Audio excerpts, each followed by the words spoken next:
Bonjour à tous, c'est aujourd'hui que le gouvernement reprend du service, en tout cas officiellement, depuis l'annonce des congés en début du mois d'août. Quelques rares quotidiens l'évoquent ce matin, à l'instar de Fraternité qui en fait un gros dossier dont le titre fait la manchette de la publication. Dans quelques instants, la une des journaux qui nous dévoile les autres sujets qui ont intéressé les publications ce lundi matin.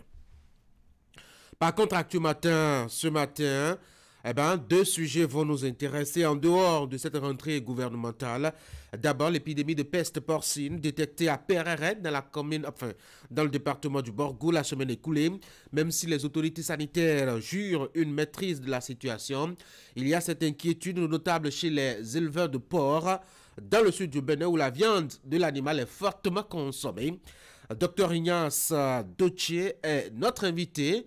Il est aussi éleveur de porc et il répondra à nos questions tout à l'heure. L'autre sujet qui fera aussi objet d'attention sur cette matinale aujourd'hui, c'est l'addiction de plus en plus prononcée des jeunes pour l'alcool. À Bokombe ou à Materi, dans le département de l'Atakora, à Tofo, dans l'Atlantique ou n'importe où sur le territoire national, le cri d'alarme est insistant, nous dira le commentaire de Franck Aounoum qui va annoncer les débats. Bienvenue à tous.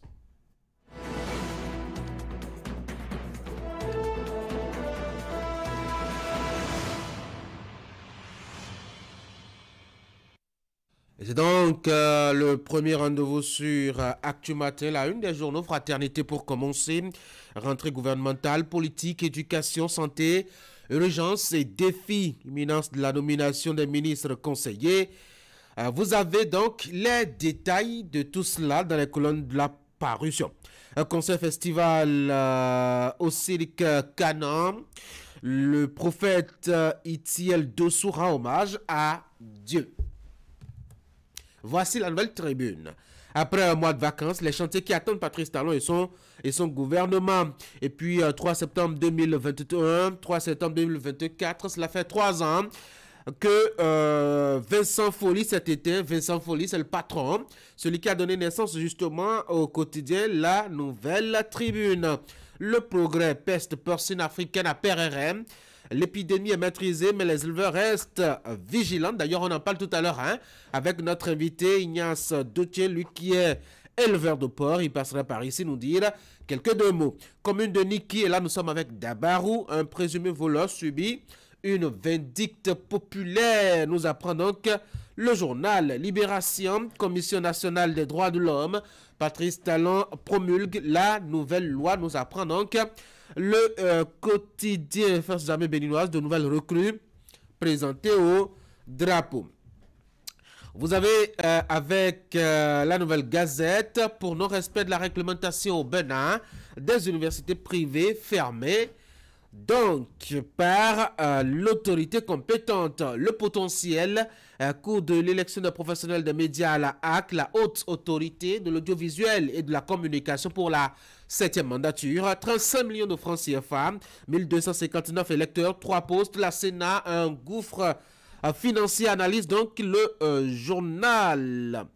Nous passons à le matinal, collecte illégale de l'épargne publique au Bénin, menace contre la tontine en ligne, les mises en garde du Sénine. Pour la gestion de sa communication en ligne, une structure recherche un community manager. Nord-Sud quotidien PME que gagnera l'Afrique à les voir grandir ou à les faire grandir. Économie africaine, oui, approche pour réduire leur vulnérabilité. Chez vous, vous avez désormais matin libre. Affaire Steve Amoussou, rentrée gouvernementale, sauver l'image du Bénin. Gaskiani Info, présence active sur les fronts politiques, social et diplomatiques. Pourquoi Luc Atropo dérangerait-il? Et puis le matin, mise en œuvre de la télévision numérique terrestre, les régulateurs audiovisuels de l'UEMOA et de la Guinée s'en préoccupent. Édouard Loko ouvre les travaux de la 11e session. C'était à Lomé, précise la publication. Jack Pata à présent, dossier frère Ronvi, candidat Zanaï, dénonce le silence du Bénin et exige la libération de Steve Amoussou. Info matin, une rentrée gouvernementale ce jour. Jean-Michel Abimbola serait-il de la partie? C'est interrogé le quotidien. Et puis, nous sommes avec décryptage info, animation de la vie politique. Le bloc des jeunes de l'opposition se fonde dans le MPL. Le confrère de la matinée, inhumation des reliques de feu professeur Kalala Omotunde à Ouida, quand une pluie merveilleuse valide le rituel. Affaire Rouville, le patriote pense qu'on est en train d'aller vers un procès à Djavan. Le télégramme, animation de la vie politique. Le bloc des jeunes de l'opposition adhère officiellement au MPL. Dynamisme info, des bandades souvent constatées en fin de régime. L'exception serait-elle faite avec Patrice Talon? S'est interrogé la parution. Et puis le Figaro national, protection des droits humains. Que peut la Cour face à la lourdeur judiciaire? Vous avez plateforme des régulateurs de l'audiovisuel de l'UEMOA de la Guinée. Edouard Loko passe la main à Pitaloumi Telou du Togo. Et là, c'est Visa Info qui vous propose cette information. Et puis, Commission nationale des droits de l'homme, Patrice Talon a promulgué la nouvelle loi à Djatche News pour s'intéresser un peu aux championnats nationaux scolaires de l'enseignement primaire. La cité historique d'Aboumi abrite les 4 jours de compétition. On nous apprend donc la publication. Voici Fraternité pour la deuxième lecture, entrée gouvernementale, politique, éducation, santé, urgence et défi imminence de la nomination des ministres conseillers. Avis donc à ceux qui ont déposé leur CV. Conseil festival du CIRC Kana. Le prophète Itiel Dossou rend hommage à Dieu. Et donc, c'est ce qu'on retient des productions de la presse ce matin. Dans Fraternité à la page 2, je vous annonçais dans mon introduction ce gros dossier réalisé et publié à l'occasion donc de la rentrée gouvernementale. C'est ce matin donc que le gouvernement à Patrice Talon va reprendre avec beaucoup de concentration, en tout cas les dossiers de la République, ceux qui ont été en instance depuis le départ en congé, les membres du gouvernement donc en congé en début du mois d'août. Fraternité qui réalise quelques points focus sur les dossiers qui pourraient occuper donc l'équipe à Patrice Talon. Il faut déjà activer la riposte face aux menaces épidémiologiques. Conseille vivement le quotidien. Il y a aussi la question de l'amélioration de la qualité des soins dont il faut se préoccuper, constate le journal. Dans le secteur éducation, vous avez qu'il y a des patates chaudes qui attendent le gouvernement, selon donc les constats et analyses de la publication, par exemple au sujet des 30 lycées techniques agricoles et des écoles des métiers. Où est-ce qu'on en est? Qu'est-ce que cela devient ce dossier-là? Fraternité aimerait bien qu'à cette rentrée du gouvernement, qu'on ait en tout cas quelques informations à ce sujet. Au plan africain, l'actualité vous emmène avec Fraternité au Sénégal et puis en France aussi, où une réflexion établit que la France a perdu sa boussole dans le monde parlant de diplomatie. Achetez donc le journal, informez-vous convenablement. Et si votre livreur n'est pas encore là, allez sur le site du quotidien et informez-vous à toutes les secondes. Pendant ce temps, restez fidèles à Canal 3 Bénin, à cette matinale. Nous allons passer à l'acte 2 de ce numéro de votre émission du matin sur Canal 3 Bénin, Actu Matin. Ce sera donc le bulletin de l'information avec Florence Bossa. Florence, bonjour. Bonjour Tanguy, bonjour chers amis téléspectateurs. Dans la petite tranche d'information relayée par la rédaction de Canal 3 Bénin, on aura donc à découvrir les images de l'inauguration du bureau commercial du port sec de Samia, dans la ville de Kano, au nord du Nigeria. Un acte qui vient renforcer la synergie d'action pour l'expansion du commerce entre le Bénin et le pays voisin de l'Est. C'est en présence des représentants des douanes ainsi que des hommes d'affaires, vous les avez. Sur ces images, des détails vont venir. Le 10e Conseil supérieur de la coordination nationale des enseignants pour la réussite de l'organisation du baccalauréat Cornero Bac. Les assises seront l'occasion pour les responsables et membres du Creuset d'évaluer le processus d'organisation de cet examen-là et notamment pour son édition 2024. Vous n'aviez pas encore les images, on va certainement revenir là-dessus. Voici le bulletin.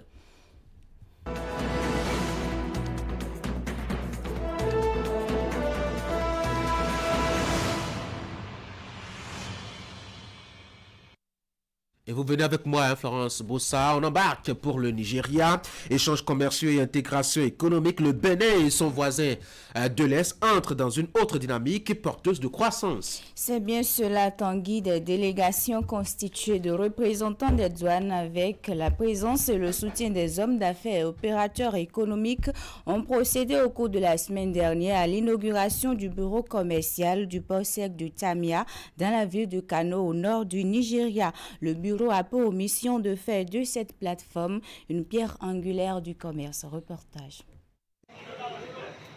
C'est un acte de haute facture qui vient une fois encore témoigner de la solidité des relations entre le Bénin et le Nigeria.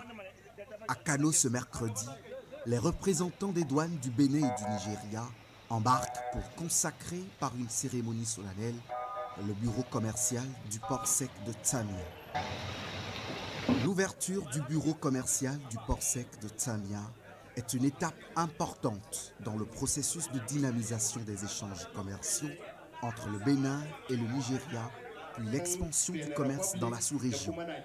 Dédié à l'assistance conseil et à la facilitation pour une meilleure fluidité des opérations commerciales, ce centre se chargera de donner les informations nécessaires aux opérateurs économiques nigérians qui souhaiteraient faire passer leurs marchandises par le port autonome de Cotonou via le corridor béninois.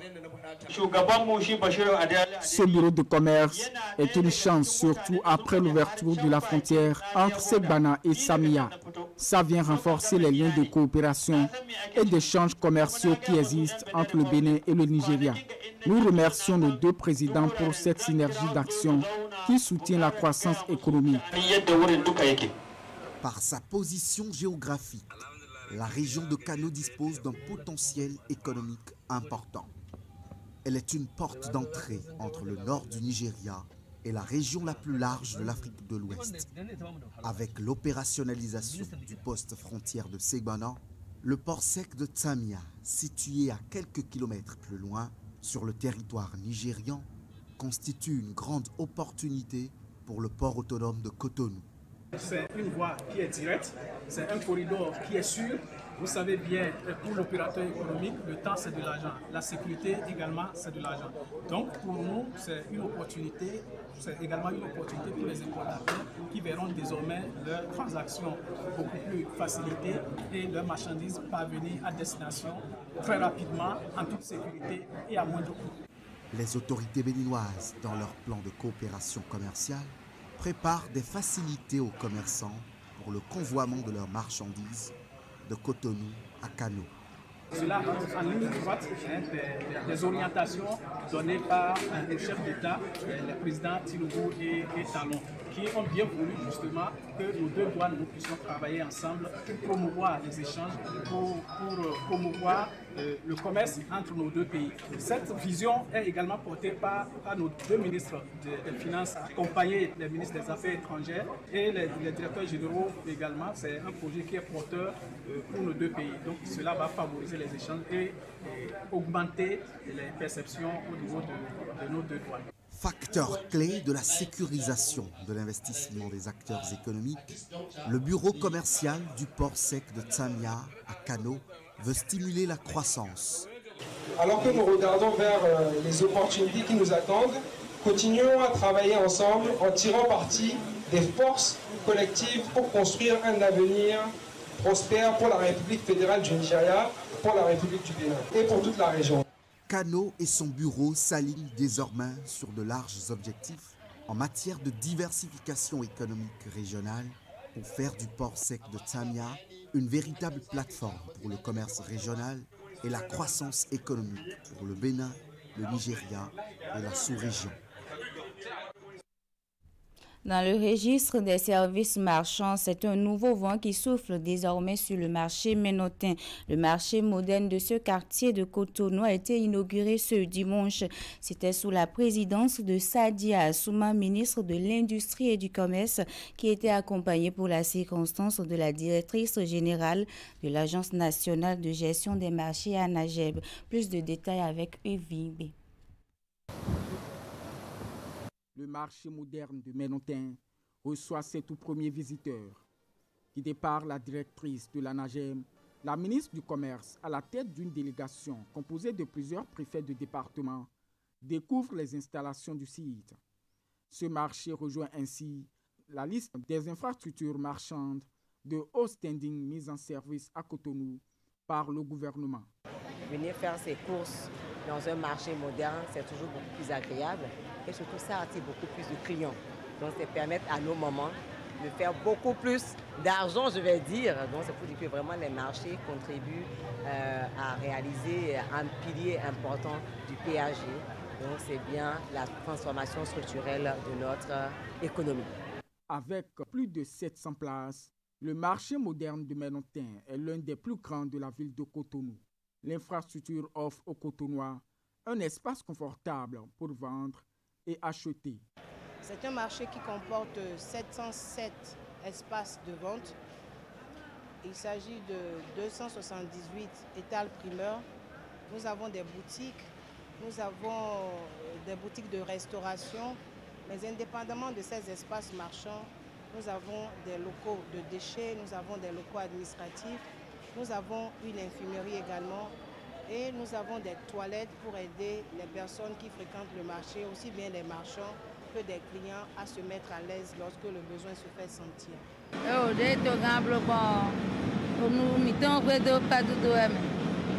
Nous ne pouvons remercier assez le président de la République pour ce qu'il a réalisé ici. C'est une grande joie pour moi. J'espère que les marchés urbains restants seront aussi ouverts pour le bonheur des autres commerçantes de la ville. Des produits frais aux produits manufacturés, le marché moderne de Menontin est un espace dédié au commerce général.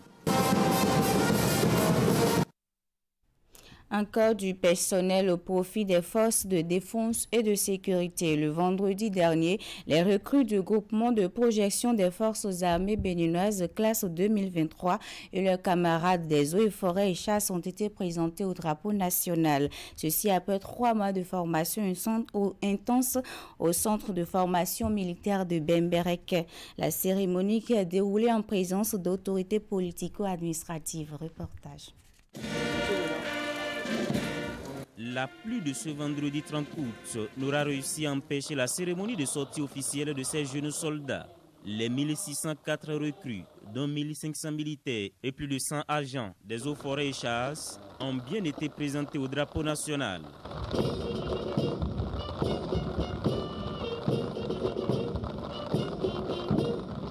Le personnel encadrant leur a appris les fondamentaux de l'art militaire en leur dispensant des cours dans de nombreux modules dont les principaux sont la culture militaire générale, le règlement militaire, la topographie, le combat, l'armement, l'instruction sur le tir au combat, le sauvetage au combat, l'organisation du terrain, le service en campagne, les réactions adéquates à adopter face aux engins explosifs improvisés. 3 mois d'intense formation, démarrée le 1er juin 2024 et qui a donc pris fin à travers cette cérémonie officielle, symbolique du passage de la vie civile à la vie militaire, mais surtout un engagement à servir son pays de façon désintéressée. Les jeunes qui sont devant vous vont, par cet acte, prêter le serment de servir leur pays, notre pays, le Bénin, au besoin jusqu'au don de leur vie. C'est le symbole de l'engagement du soldat et de l'attachement des uns et des autres à la nation. Nation qu'ils devront servir fidèlement et de manière désintéressée. Ils sont désormais des hommes et des femmes physiquement endurcis et surtout imbus des valeurs républicaines qui caractérisent les forces de défense et de sécurité. Issus de toutes les communes du Bénin, ces nouvelles recrues ont tout au long de leur séjour au Prytanée militaire de Bembereke fait montre d'un remarquable esprit de solidarité, de fraternité, de cohésion et surtout le même désir de s'instruire pour servir la nation avec honneur et fidélité. Il vous revient à observer 4 valeurs essentielles, à savoir discipline, engagement, courage et respect. La cérémonie de présentation au drapeau national est suivie de la remise de fourragères, qui est un événement important dans la vie du jeune soldat. Dans Sandé Sabro, matricule 49 570, deuxième peloton, premier groupement, deuxième brigade de centre de formation, militaire de Bemeke. À vous mon colonel. Les recrues ont enfin offert un défilé impressionnant à l'assistance, composé de parents, amis et responsables des forces de défense et de sécurité. Direction département du Mono, où la direction départementale du tourisme, de la culture et des arts a sacrifié encore cette année à l'organisation des sorties découvertes à l'intention des meilleurs écoliers de la région au certificat d'études primaires. Des sorties programmées sur plusieurs jours qui ont permis aux enfants de voir de plus près quelques potentialités touristiques du Bénin. Voici le résumé de ces sorties avec Nassis Alossé et Florent Dou. Qui sommes-nous? Nous sommes les meilleurs au CP 2024. C'est un voyage interactif pour ces enfants qui sont les meilleurs au certificat d'études primaires dans sa session de juin 2024 dans les départements du Mono et du Koufo. La direction départementale du tourisme, de la culture et des arts les emmène découvrir pendant une semaine quelques attraits touristiques du Bénin. C'est montrer à ces meilleurs au CP de cette année 2024 les potentialités touristiques dont dispose leur pays afin qu'ils connaissent mieux leur pays et qu'ils soient fiers de leur origine. Et l'un des motifs de fierté de leurs origines, c'est cet atelier de poterie visité à Sé dans la commune de Huyogwe. Occasion pour ces explorateurs culturels de circonstance d'admirer l'ingéniosité qui se cache derrière ces produits artisanaux. Avec son couvercle, voici le couvercle. Voilà. Bien poli, propre, solide. Et tout ça là, c'est à l'aide de l'argile. Après le musée de l'artiste Jonas Pedro à Lokosa, le jardin botanique de Djako Tomé, le sanctuaire de Kulikame, Cap a été mis sur la cité historique à Bomé, où les palais des rois Kézo, Gléla et Béanzin ont reçu la visite de ces futurs cadres du pays. Faites-vous face. La tête en bas et voilà. Le roi vous bénit. Là-bas, vous avez la tenue de chasse du roi des eaux. Cap historique maintenu sur la route de l'esclave et la forêt sacrée de Ouida avant de fouler le sol du temple des Pitons.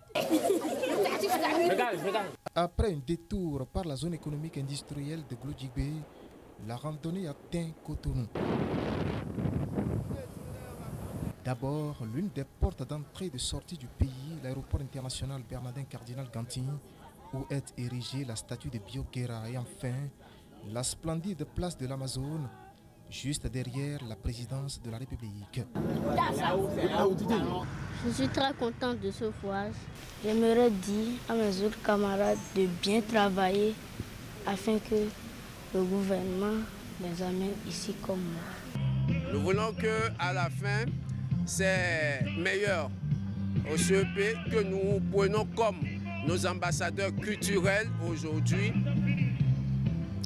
gardent longtemps les souvenirs de ces sorties pour pouvoir faire la promotion du tourisme interne dans leur département. Des sorties découvertes à caractère touristique que ces enfants n'oublieront sans doute pas de sitôt.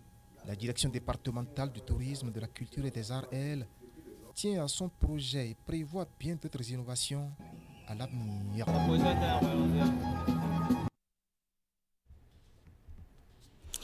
C'est ainsi que s'achève ce bulletin d'information. Merci beaucoup de l'avoir présenté ce matin. Je vous souhaite de passer une très bonne journée, France Bossa. Mesdames et messieurs, dans la journée, au cours de la journée, si vous voulez, eh bien, vous avez d'autres rendez-vous, l'information sur Canal 3 Bénin. Il y a les petits rendez-vous de 11h, de 16h, c'est le bulletin d'information. Les grandes éditions, les grands rendez-vous, c'est par exemple 13h, 19h30, 22h30. Restez câblés devant votre télévision, c'est la meilleure chaîne, en tout cas quand vous avez besoin de bonnes informations. Pour l'heure, Actu Matin se poursuit. Voici chez vous l'actualité des sports.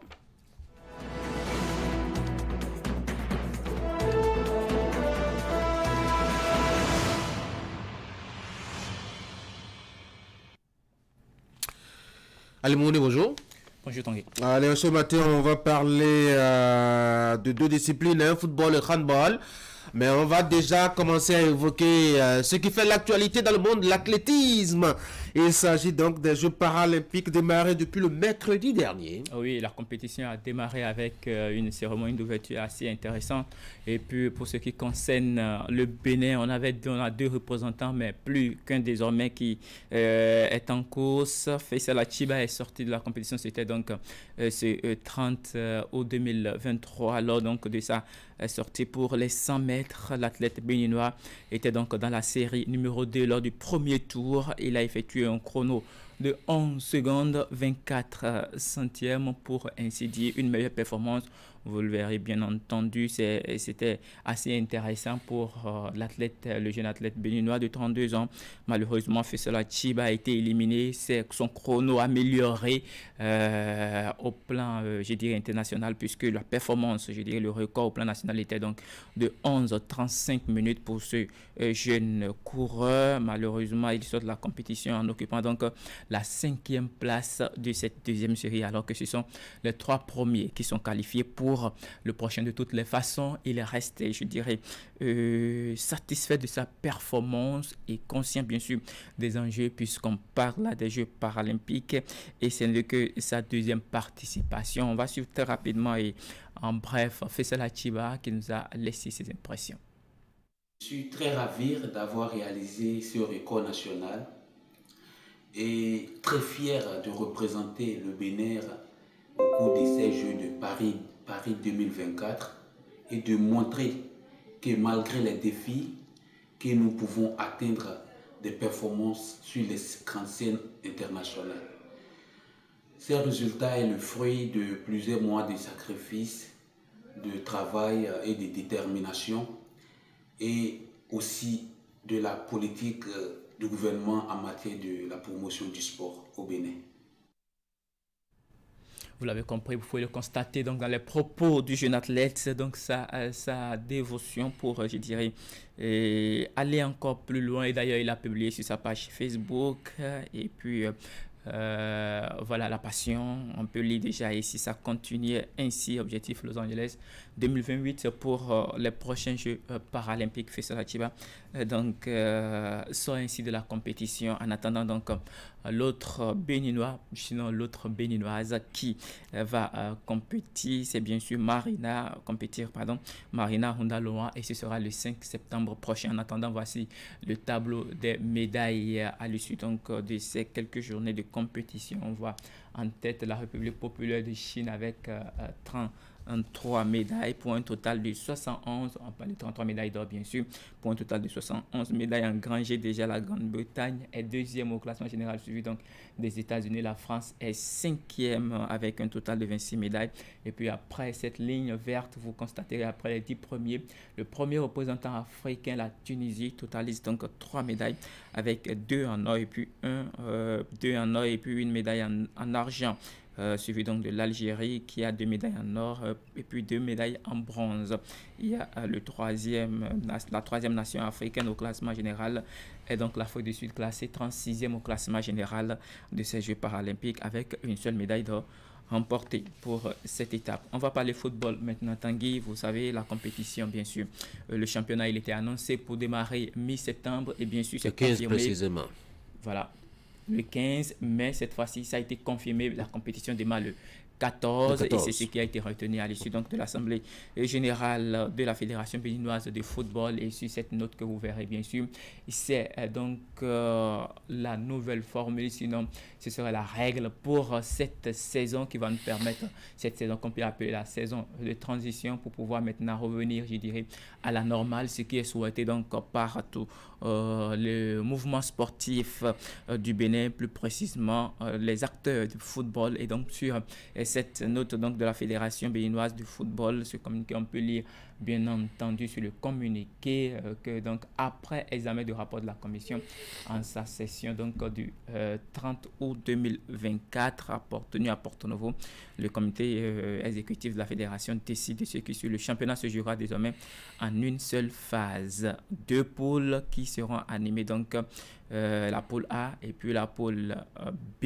Et pour ce qui concerne ces compétitions, elles seront linéaires, mais à l'issue donc des rencontres des poules qui seront disputées, les clubs qui sont classés premiers de chaque poule joueront une finale pour déterminer le club champion et le vice-champion. Mais les 9 premiers clubs seront versés Tanguy en, je dirais, première division. Et puis, pour les équipes classées de la 10e à la 17e place seront désormais versées au niveau de la Ligue 2. Et puis, les 18e de chaque poule descendront en Ligue 3 et donc avis à tous les clubs pour cette saison. De toutes les façons, la compétition démarre déjà le 14 septembre. Ce sera à Djougou entre les Panthères et les Buffs de Borgo Tanguy, un classique qu'il ne faut pas manquer. Absolument. Je dirais, voilà. Et puis pour finir, il y a donc ce qui concerne la suite des premières journées qui vont démarrer, qui vont être poursuivis donc à partir du 21 et 22 septembre 2024. Pendant ce temps, les équipes se préparent et affûtent les armes pour la compétition. Et donc pour cette période de pré-saison, il y a eu quelques matchs amicaux qui ont été disputés. Donc ce week-end, on fait le point rapidement. Les Dragons étaient face à l'Autopopo, 0 but partout. C'était à Charles de Gaulle de Porto Novo. Sitatunga s'est imposé. Donc c'était dans le cadre toujours des matchs amicaux, 1-0 face à Sobimap Sport.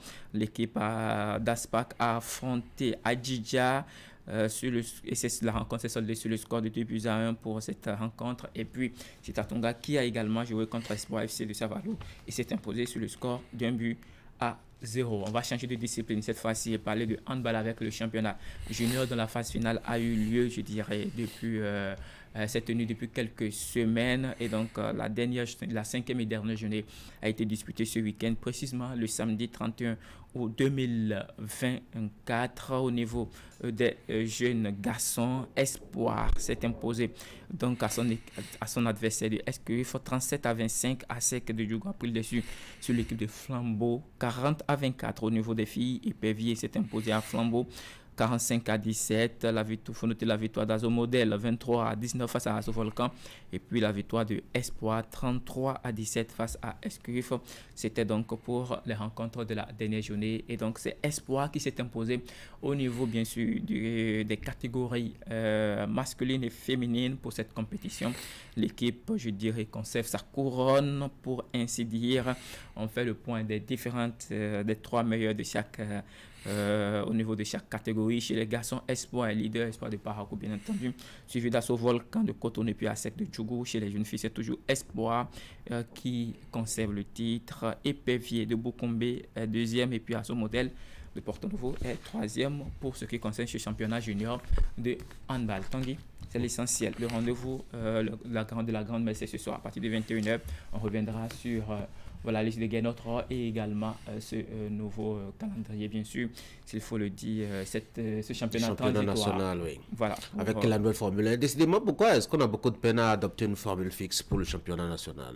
Ce qu'il faut déjà comprendre, c'est depuis, je dirais, l'instauration de l'avènement, bien sûr, de cet avènement des sociétés sportives. Pour moi, je jugeais aussi bon que c'était opportun de venir à ce format où il faut permettre à toutes les équipes de première et deuxième division de jouer pour avoir toutes les chances, les mêmes chances de rester dans l'élite ou encore de descendre en deuxième division. Mais après une saison, je pensais que c'était logique qu'on passe maintenant à la formule normale, mais ce qui n'était pas le cas, puisque cette formule de Super League et de Ligue Pro a perduré et est restée dans le temps pendant, je dirais, 3 saisons. Et donc, il était temps qu'on revienne à la normale. Maintenant, volonté des dirigeants, bien sûr.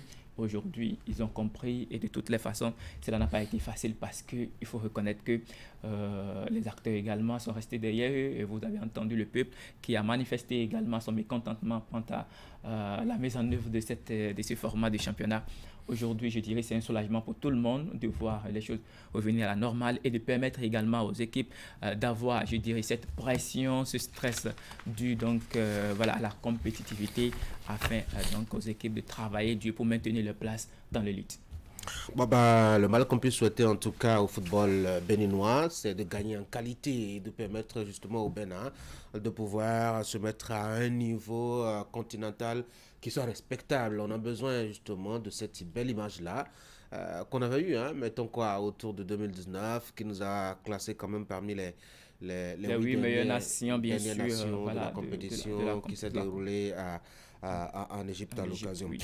2 mots rapidement, ce sera l'avant-goût, hein, en attendant donc le rendez-vous de 21h pour le grand format donc, de l'actualité des sports. 2 mots sur cette liste de Genot Rohr.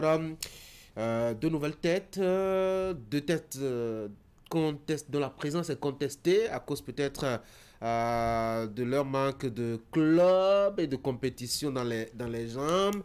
Et puis d'autres 4 rappels, je crois, hein, 4 rappels des absences qu'on avait constatées qui sont revenus maintenant, dont je dois dire le défenseur central, Verdon par exemple. Quelle lecture? Non, pour ce qu'il faut retenir, l'entraîneur a donné ses raisons. Pour le cas Verdon, il y avait eu un problème par le passé et c'était une question d'indiscipline. L'entraîneur a estimé que le fait que le joueur soit revenu à la raison et que s'est excusé auprès donc, du staff pour son comportement suffit largement, que ce n'est pas une raison pour mettre de côté les talents alors que voilà, pour un petit malentendu, on peut revenir à la raison. On avait commencé à observer une stabilisation quand même au niveau de la défense du Bénin. Pourquoi est-ce que bon, enfin, cela ne veut pas dire qu'à son retour, il prendra la première place. Mais de toutes les façons, il faut comprendre qu'aujourd'hui, parmi voilà, les défenseurs que nous avons, je pense que c'est le mieux en termes de parcours d'expérience, en termes même de niveau de jeu actuellement. Et donc, vous savez, quand on parle d'une charnière centrale, c'est une compréhension, c'est aussi la cohésion qui naît entre les 2 défenseurs centraux, et sinon les 4 d'ailleurs de la charnière et les latéraux. Donc, pour le cas Verdon, je pense que l'entraîneur l'a suffisamment expliqué. Le malentendu a été, je dirais, évacué. Donc, le plus important maintenant, c'est de passer à autre chose et de pouvoir maintenant permettre à l'équipe d'être soudé à nouveau et sinon avoir les talents qu'il faut au sein de l'effectif. Maintenant, quant aux joueurs que vous citez qui sont Jodel Dossou, Saturnin Alagbé, qui ont quand même donné beaucoup de choses à l'équipe nationale, mais qui aujourd'hui sont sans club. Qui sont sans club, c'est souvent des trucs qui arrivent. Je me rappelle en 2010, le Bénin était venu à la Coupe du Monde avec un joueur qui était sans club. Et donc, Bénin à la Coupe du Monde? Je parle du Brésil. Brésil, voilà. Le Brésil à la Coupe du Monde, pas le Bénin. Donc, c'est des situations qui arrivent et que quand vous regardez, ce sont des joueurs, des professionnels et qui ne restent pas bras croisés malgré qu'ils sont sans club. D'ailleurs, il a parlé de Saturnin Alagbé qui est pris en compte par le syndicat des footballeurs et qui a souvent de ces compétitions. Que ça...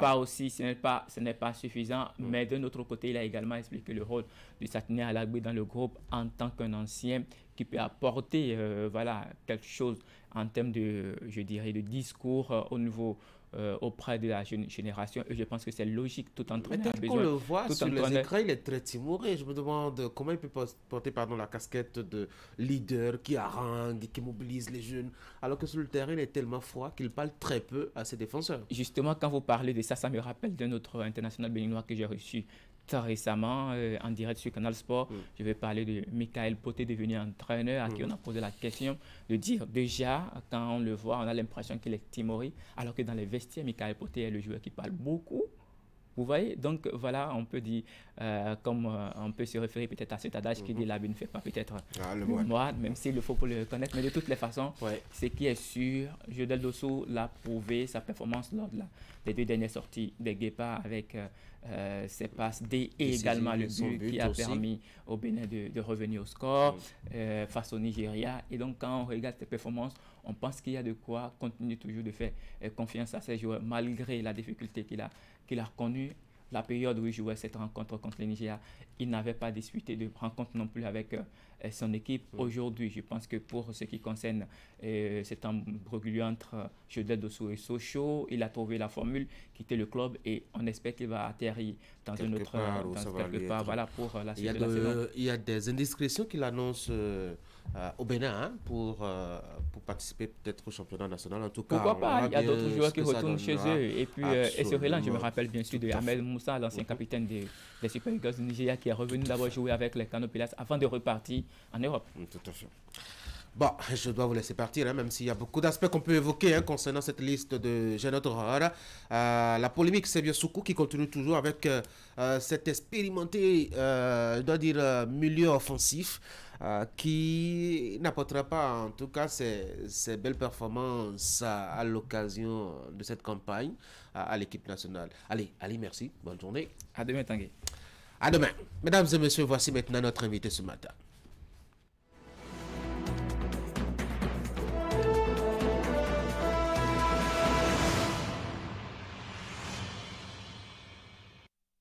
J'ai invité pour vous Dr Ignace Deutsche, spécialiste de la biotechnologie animale, mais qui par ailleurs, et c'est d'ailleurs pour cela que je l'appelle ce matin sur ce plateau, par ailleurs éleveur de porc.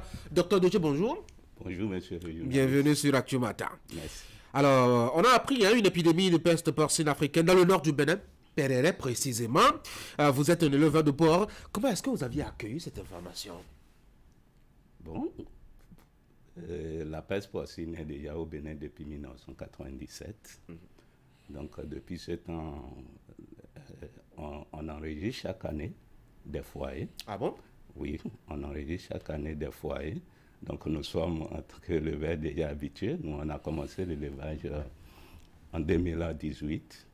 Et chaque année, on entend les foyers de peste porcine africaine. C'est quand même bizarre que l'année passée, la presse n'en ait pas parlé et qu'on en fasse autant de polémiques cette année, si c'est aussi récurrent. Oui, il y a eu des foyers l'année passée. Peut-être c'est la zone où on enregistre ces foyers maintenant cette année qui pose peut-être problème.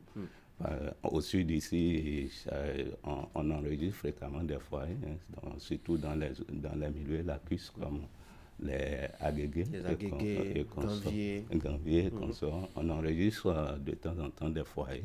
Donc, c'est cette année que j'ai été surpris que ce soit depuis le nord qu'on nous informe de la peste porcine. Oui, mais ça fait quand même 200 têtes. Oui, il y a aussi l'effectif qui peut poser problème, pardon. On enregistre des foyers et puis en tant qu'éleveur, on est préparé déjà à ça. Mais je suis heureux que cette année, la presse en parle. C'est déjà très bon. Peut-être ça va éveiller beaucoup plus la conscience des autres éleveurs pour la mise en place des mesures de biosécurité adaptées. On va en parler tout à l'heure. Nous qui sommes consommateurs de viande de porc, tout de suite on a pris peur, on s'est dit désormais on reste très loin de nos plats préférés de cette viande. Est-ce qu'il a raison, est-ce qu'il y a une raison d'avoir peur vraiment de manger du porc aujourd'hui? Non, il n'y a pas de raison. Ou de manger du porc à Péréré? Non, il n'y a pas raison parce que déjà ce n'est pas une zoonose. Ça, la peste porcine africaine n'est pas une zoonose. Qu'est-ce que vous appelez zoonose? C'est une maladie animale qui peut être transmise à l'homme. Donc, une fois que ce n'est pas une zoonose, il n'y a pas... Donc, on peut manger un porc bien infecté? On peut manger un porc, mais infecté, ce n'est pas recommandé. Même si ce n'est pas une zoonose, il faut éviter ça. Et en période aussi de maladie comme ça, ou d'épidémie, ou dans aussi, on évite en réalité la manipulation des cadavres des animaux parce que ça contribue à la dissémination de l'agent responsable de la maladie dans les autres élevages, dans les autres localités du Bénin. Parce que c'est facile d'amener une viande de porc, par exemple, de Péréré, par exemple, à Cotonou, à Paracou et tout ça. Et puis, une fois dans ces localités, c'est que le virus peut se retrouver facilement dans les élevages. Mais qu'est-ce qui provoque ça? Bon, c'est une maladie virale, c'est un virus. Et malheureusement, on n'a pas de vaccin contre ce virus, ce qui fait que, voilà, et chaque année, ça vient et ça part. Et comment ça se manifeste? Et ça se manifeste par divers symptômes. Bon, il y a la peau, et on a des taches rouges sur la peau, et ça s'étend sur le corps. Et il y a aussi l'hyperthermie, il y a la température, ce qui est normal parce qu'il y a un agent pathogène qui se développe dans l'organisme. Donc, on doit avoir de l'hyperthermie. Et ensuite, au-delà de la température corporelle. Et bon, il y a les symptômes, le plus fréquent, c'est la mort. La mort subite. Oui, subite. Il y a assez de mortalité. Quand les éleveurs commencent pas à voir ça, ils commencent pas à paniquer. Et vous pouvez perdre 100% de votre troupeau. Ah oui, carrément. Hein? Oui, oui. Et quand ça attaque un animal comme ça, un porc, ça met combien de temps à peu près pour l'abattre? Et pour l'abattre, normalement, ça peut l'abattre même en 48 heures. En 48 heures? Oui, parfois, oui. Très rapidement. Mais il y a, quand le virus, il faut faire une nuance, hein, quand le virus entre normalement dans l'organisme, c'est que ça prend du temps pour se développer. Les gens se disent le plus souvent dans la littérature, je ne suis pas spécialiste des pathologies animales, que ça peut prendre jusqu'à 2 semaines ou le cas le plus fréquent, 1 semaine. Mais on peut avoir aussi des symptômes en 4 jours. Et maintenant, quand les symptômes commencent à apparaître, ça ne dure plus. Voilà, avant d'éliminer l'animal, ça peut même pas faire 48 heures. Et quand ça apparaît comme ça, comment vous faites? On tue les animaux, on les éloigne, comment est-ce qu'on fait? Bon, c'est difficile pour l'éleveur de tuer ces animaux. Ce qu'il faut faire, c'est qu'il faut faire la quarantaine. Il faut les éloigner au fait des autres et les mettre en observation parce que, bon, il y a plusieurs maladies qui peuvent toucher les animaux, qui peuvent attaquer les animaux. Donc, du coup, quand ça vient et qu'on commence pas à observer des symptômes, il faut déjà écarter ces animaux et les mettre de côté en attendant de voir clairement si c'est vraiment la peste porcine africaine, parce que si ce n'est pas la peste porcine africaine, vous aurez alerté des gens inutilement. Et vous mettez systématiquement les animaux attaqués ou l'animal attaqué de côté, vous les mettez en observation et voir si ça va progresser dans le troupeau. Ah, 200 porcs achetés comme ça, hein, faut le dire, parce que quand ça meurt comme ça, il faut jeter. Oui, il faut les enterrer. Il faut les enterrer. Carrément. Carrément, parce qu'il ne faut pas les manipuler, parce que c'est pas bon. En dehors de la peste porcine, quelles sont les menaces sur le porc aujourd'hui? Vous qui êtes dans la filière. Les menaces au niveau de l'élevage de porcs sont nombreuses, mais je vais parler de quelques-unes de ces menaces. Nous avons par exemple le fait que au niveau de la filière porc, il n'y a pas de crédit. Vous ne pouvez pas vous adresser à une structure de microfinance pour avoir d'emprunt, non. Ah bon? Systématiquement, ils refusent par le passé, on a fait des dommages. Pourtant, on a dit que c'est une filière très rentable. Oui, c'est rentable. Et puis la filière... Le problème qui se pose... L'aspect est plus facilement, je dois dire... bancable, je ne sais pas pourquoi. Oui, au fait, les porcs, c'est rentable, certes, mais quand on va vers les structures de microfinance, ces structures ne refusent pas systématiquement. On vous demande, bon, il faut que les porcs soient assurés, d'abord avant de vous donner l'argent. Quand on va vers les structures d'assurance, et ces structures refusent catégoriquement d'assurer les porcs. Est-ce qu'elles vous disent pourquoi elles refusent? D'assurer, c'est à cause de la peste porcine, justement. Mais ils acceptent d'assurer les infrastructures. Donc on peut assurer les infrastructures, mais on ne peut pas assurer les animaux. Les animaux même. Et à partir de cet instant, on a un problème. Les structures de microfinance veulent assurer et veulent que ceux qui sont dans l'assurance assurent les animaux. Ceux qui sont au niveau de l'assurance disent que c'est les infrastructures qu'ils peuvent assurer. Et là, vous êtes bloqué dans le processus. Et à part le manque de financement, il y a quoi d'autre?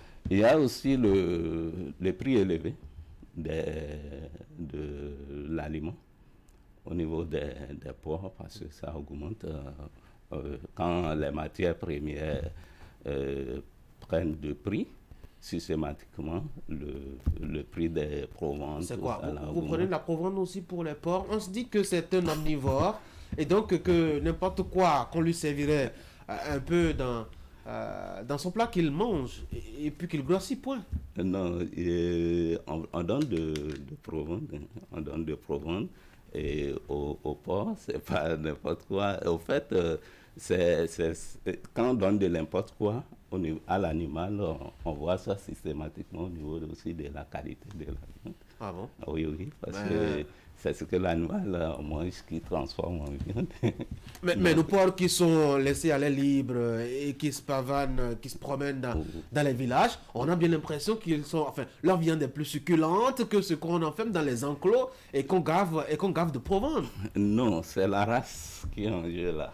Okay. Ce n'est pas ce que le porc consomme à ce niveau-là qui fait que sa viande est succulente, c'est la race. Là, nous avons une race qui a comme qualité et comme une de ses qualités la succulence, par exemple, de la viande. Donc, par contre, les autres races qu'on enferme, c'est des races le plus souvent importées. Et comme ces races aussi, ils sont importées, leur qualité, la qualité de certaines de ces races, ce n'est pas toutes les races importées qui ont des qualités un peu plus bas que la race locale. Nous avons une race que nous avons importée de la Belgique et la race la qualité de la viande est excellente et puis les éleveurs achètent. Vous avez combien de têtes chez vous? Actuellement, comme femelle, on a une vingtaine, oui, de trucs. Et comme verra, on a 5 verras. Et c'est parce que nous faisons aussi de l'insémination artificielle que nous avons beaucoup de verras. Et les éleveurs viennent chercher de semences de porc chez nous. En réalité, vous avez ouvert un laboratoire. Hein? Oui, ça se déroule au niveau de l'université d'Abomey-Calavi. Comment va le secteur? Le secteur, je dis pas mal. Ça va. C'est organisé là, on n'a pas bien l'impression. Il y a des organisations qui sont en train de se mettre en place depuis il y a environ 2 ans au niveau de la filière porc. Les éleveurs s'organisent à travers des coopératives. Et ça, on doit poursuivre normalement ces organisations et les renforcer aussi. Alors, j'ai écouté, pour préparer cette émission, j'ai écouté quelques éleveurs qui se sont plaints surtout du niveau très bas du prix au kilo, tel que les charcutiers les achètent chez eux. Oui. C'est pas bon.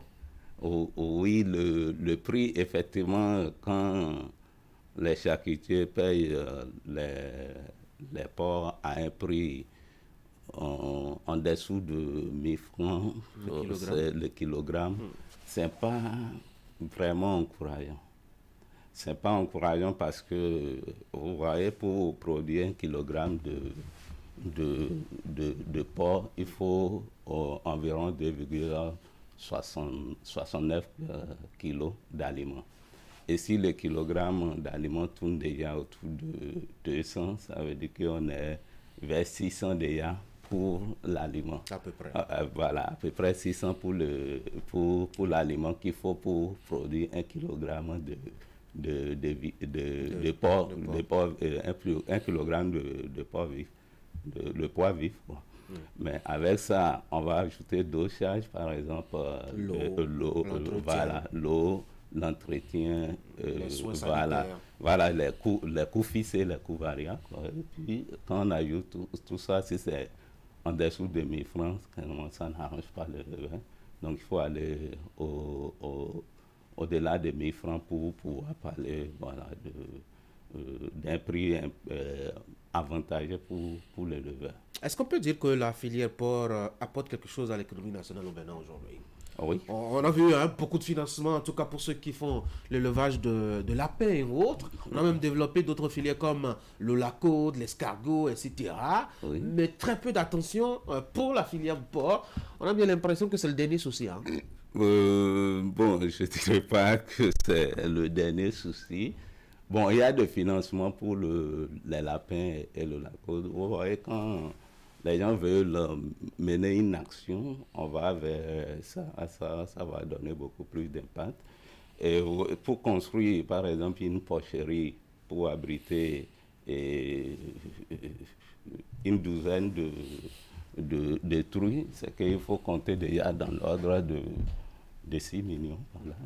Ah oui. Hein? Oui, donc si vous prenez ça, si c'est des appuis directs comme on observe au niveau des lapins, et consorts, vous voyez, les infrastructures sont déjà énormes. Et comme les infrastructures, le coût des infrastructures est élevé, cela peut amener les structures qui appuient la production animale à s'orienter vers les espèces qui ne nécessitent pas assez de moyens pour l'installation, comme par exemple les lapins et l'olaco des consorts. Moi, je pense que c'est ça. Et il peut y avoir aussi la crainte de la peste porcine africaine, parce que les structures qui appuient la filière aussi sont appuyées par d'autres. Et eux aussi, ils vont démontrer aussi à ces structures qu'il n'y a pas de menace pour la filière. Or, la peste porcine africaine, c'est une menace énorme pour la filière. Et pourquoi vous qui êtes chercheur, vous ne faites pas une recherche sur cette affaire de peste porcine africaine? Bon, moi je suis chercheur, je suis dans la biotechnologie animale, plus précisément dans l'insémination artificielle. Il est bien vrai que je travaille un peu dans les élevages pour améliorer les pratiques, mais ça s'arrête là. C'est qui sont des spécialistes des maladies qui vont s'orienter, qui vont travailler là-dessus. Mais je vois aussi des travaux, des gens essayent de faire des activités pour trouver peut-être des remèdes au niveau national pour pouvoir essayer de lutter contre cette maladie à travers les plantes. Et aussi à l'international aussi, les débats aussi ont avancé en matière de recherche de vaccins contre la peste porcine africaine. Docteur Ignace Djotche, merci beaucoup d'être venu sur Actu Matin. On dit beaucoup de choses, hein, la viande de porc, notamment au plan religieux, notamment au plan spirituel. Oui. Ça n'entrave pas un peu vos activités? Non, moi, ça n'entrave pas mon activité. Même actuellement, je peux dire que j'ai des commandes même que je n'ai pas pu satisfaire dans la semaine. Oui. Donc, il n'y a pas dans la semaine passée, j'ai été contacté par beaucoup de personnes. En fait, ce qu'il faut retenir à ce niveau, c'est qu'il faut produire des sujets dont la qualité est meilleure. Si la qualité est meilleure, les consommateurs viendront vers vous. Les consommateurs qui n'ont pas d'interdit. Oui, d'interdit. Qui n'ont pas de préjugés. Oui. Bon, vous voyez, quand on prend n'importe quel aliment, il y a quelqu'un quelque part qui dira qui ne mange pas que ça. c'est son interdit. Que c'est son interdit, c'est son totem, ainsi de suite. Donc, c'est comme ça. Et vous en consommez certainement? Oui. Beaucoup. Beaucoup. Courage à vous.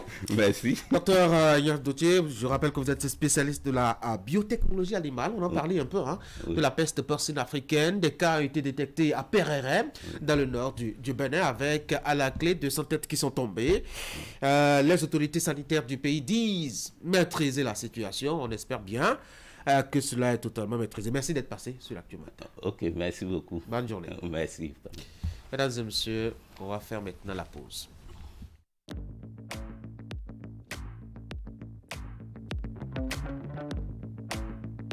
Profitez des Corsair Days et envolez-vous vers Paris et 19 villes de province à partir de 421 460 CFA aller-retour hors frais de service. Alors retrouvez-nous vite sur flycorsair.com et en agence de voyage. Corsair, voyagez en bonne compagnie. La cybercriminalité est un fléau à l'antipode du développement socio-économique durable et de la crédibilité de notre pays. Ne permettons pas aux cybercriminels et gaïmans de salir la réputation de notre pays et de ruiner nos efforts collectifs en faisant fuir les investisseurs. Ensemble, combattons la cybercriminalité en dénonçant les gaïmans. Pour tout renseignement et assistance contre la cybercriminalité, appelez les numéros 63 09 51 61, 63 09 51 62, 65 48 78 74 ou écrivez à l'adresse mail ocrc@dgpr.bj.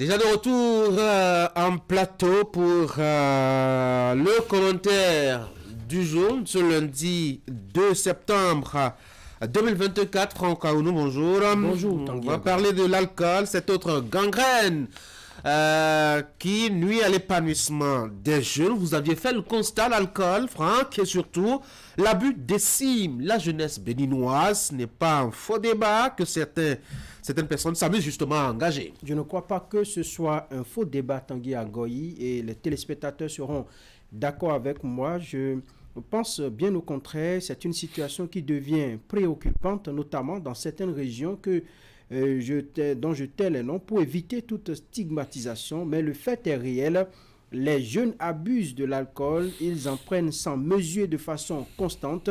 Dans les kiosques, les buvettes, les bars, les jeunes s'en mettent à plein la gorge du lundi au lundi, c'est-à-dire de façon permanente. Ils boivent l'alcool sous toutes ses formes, sous de fallacieux prétextes que l'alcool est source d'énergie.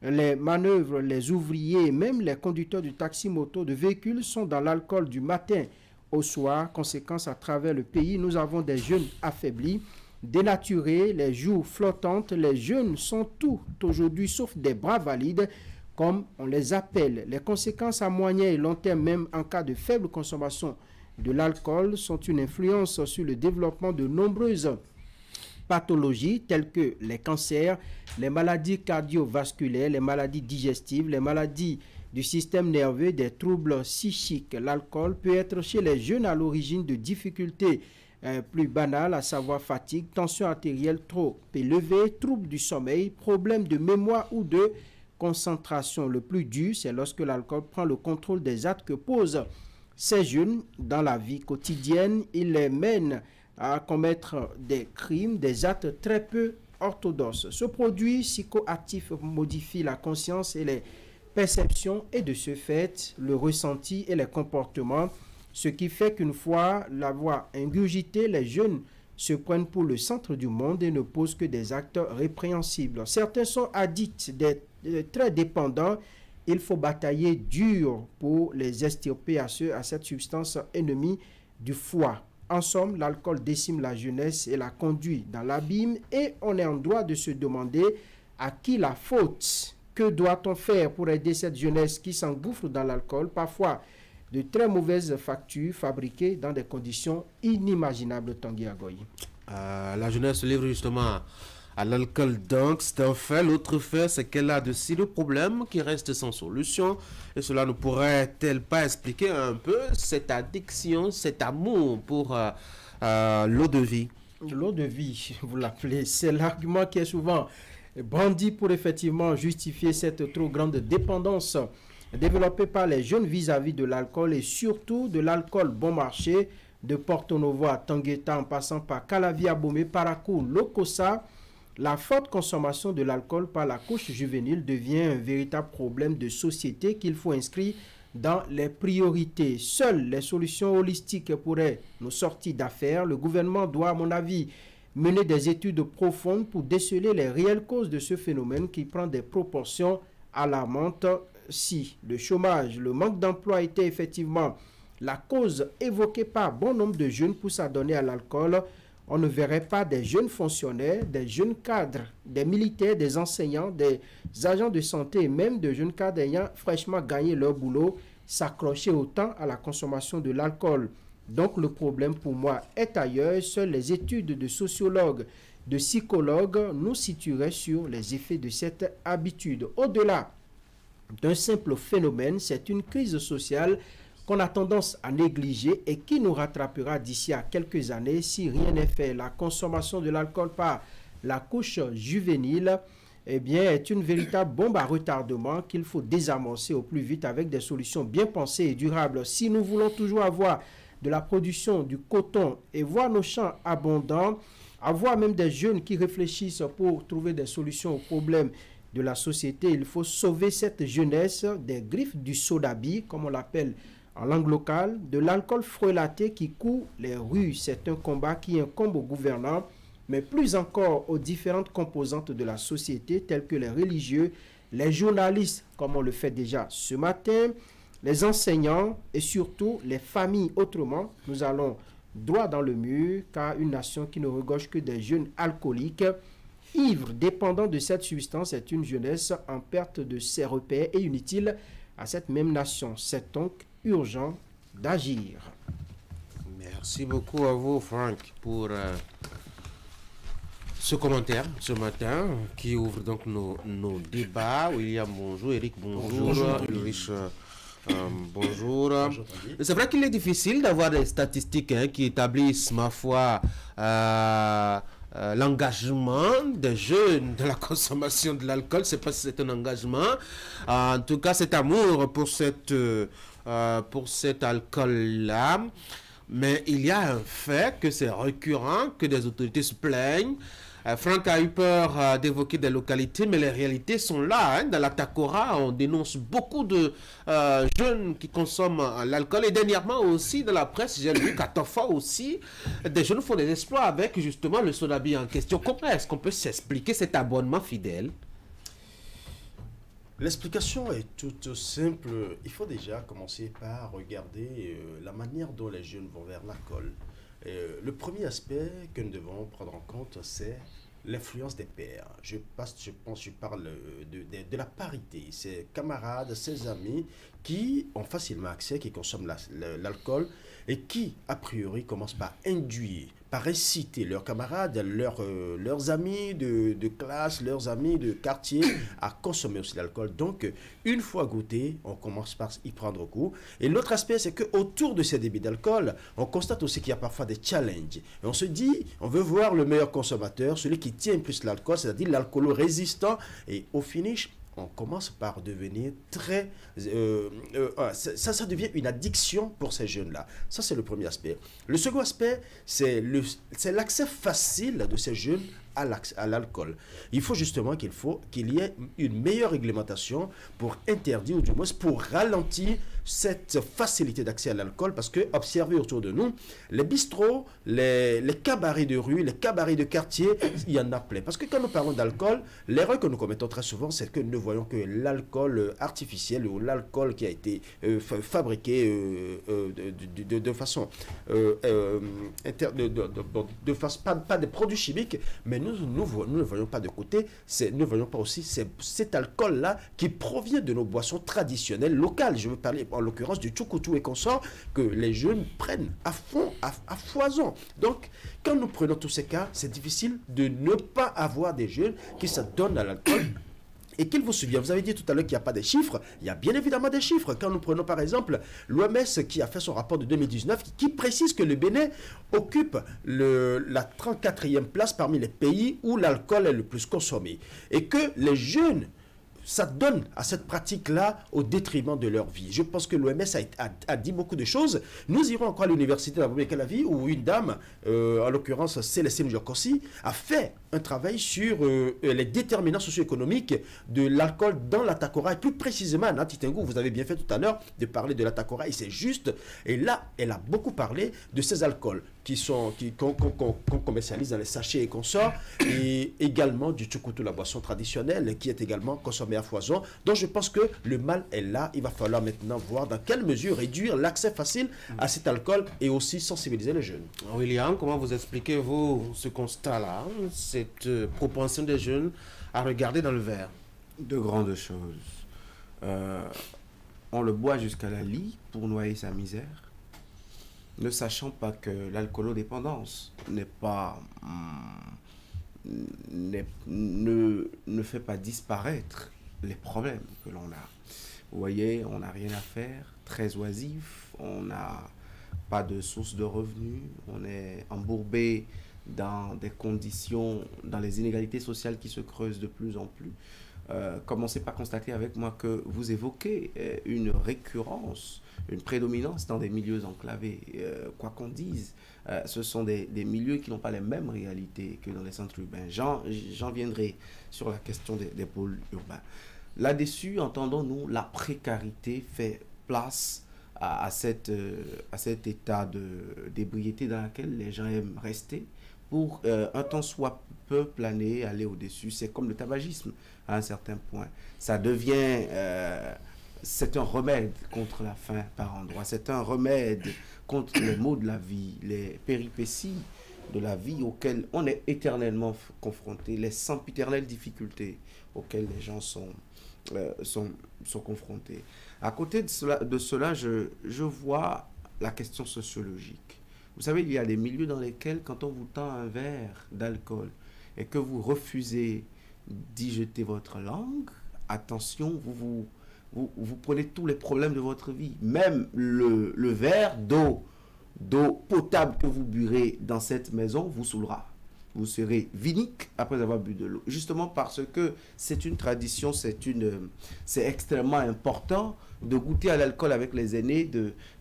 Quand on vient en bon gendre, on vient en bon ami, en bon ami de son enfant, découvrir la maison, saluer les parents, il faut goûter à l'alcool. Quelques petites gouttes, dit-il.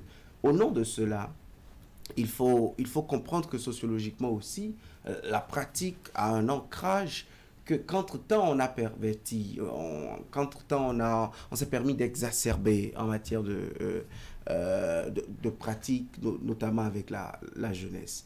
L'alcool, que ce soit l'alcool de production artisanale ou l'alcool industriel, et ça je viens au milieu urbain, vous voyez des gens passer toute une nuit dans un bar.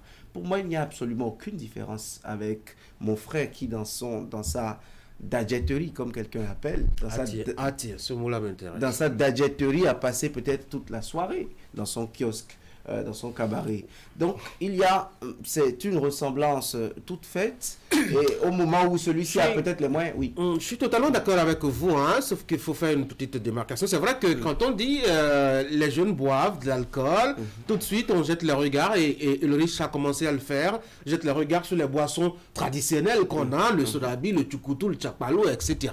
Sans oublier qu'à Cotonou, les jeunes, comme vous l'aviez dit, vantent le mérite d'avoir ingurgité 10, 15, 20...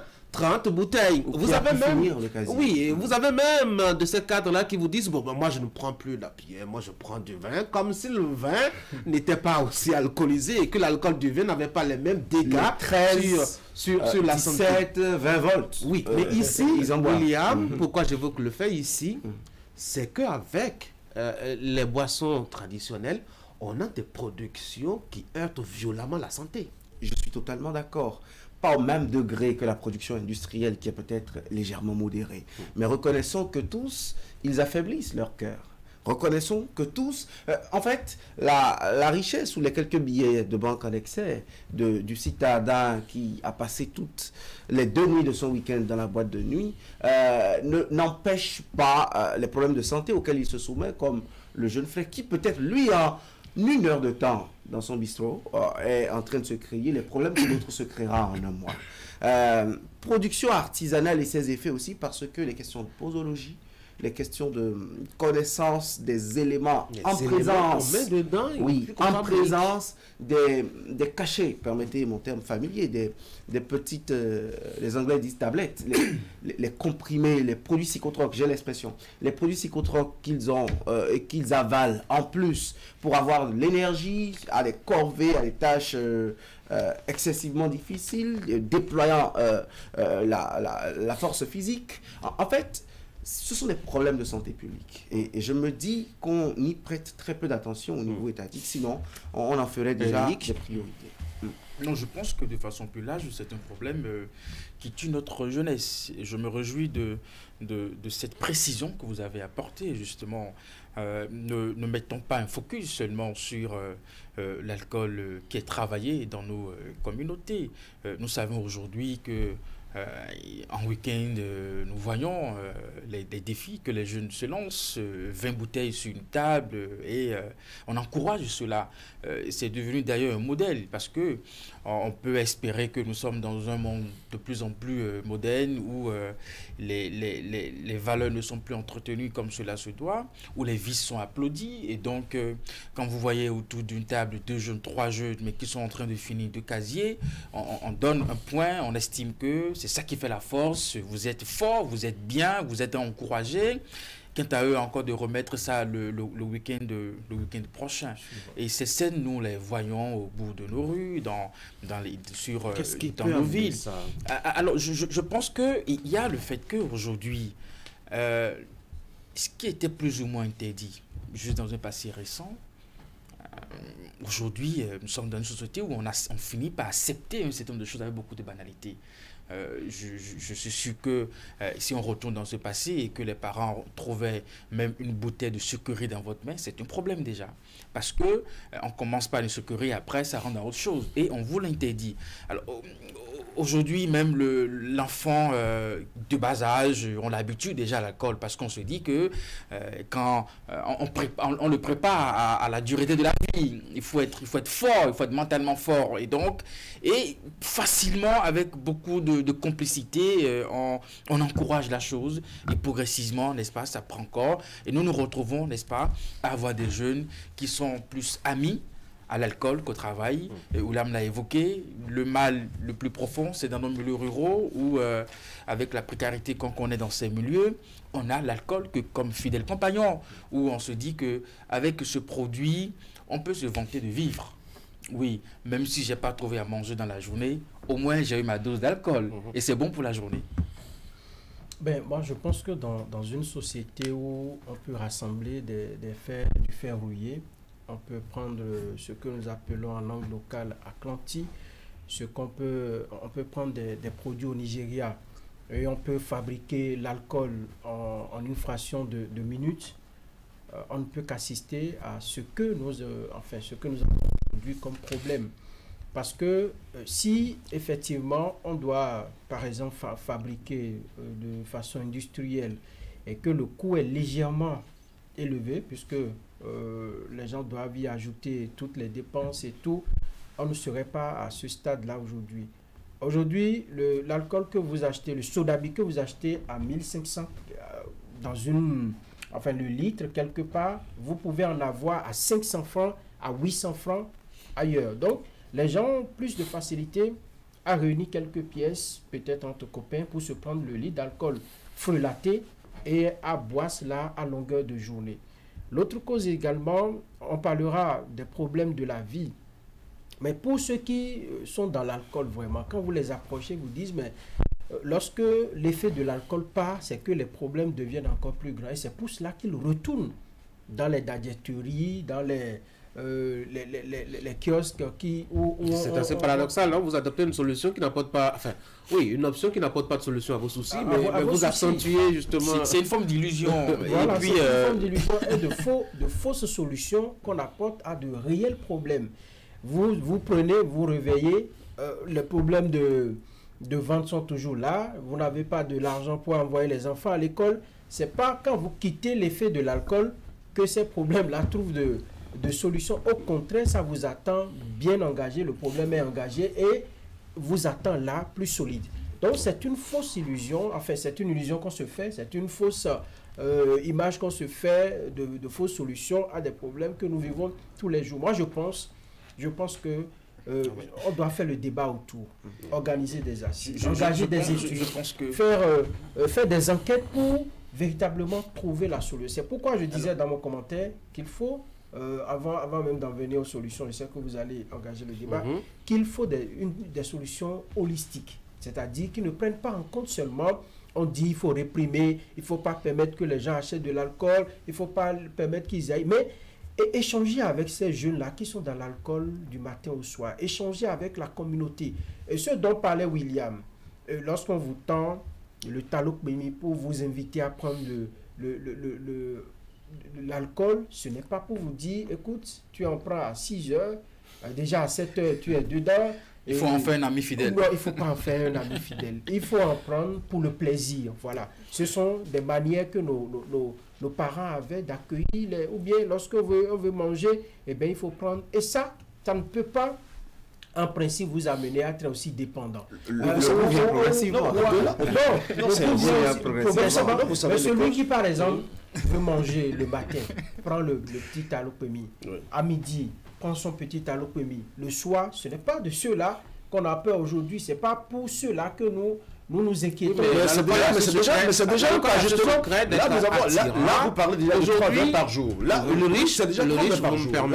C'est déjà pas. Vous me permettez, l'alcool a ce secret d'être très attirant. Et quand vous commencez par un verre, vous n'êtes jamais sûr. Vous en savez quelque chose? Vous le savez. Écoutez, j'ai vu des gens qui ont commencé banalement, qui ne consommaient pas du tout alors de l'alcool, parce qu'ils ont eu des fréquentations, se disaient, bon, ok, je me soumets.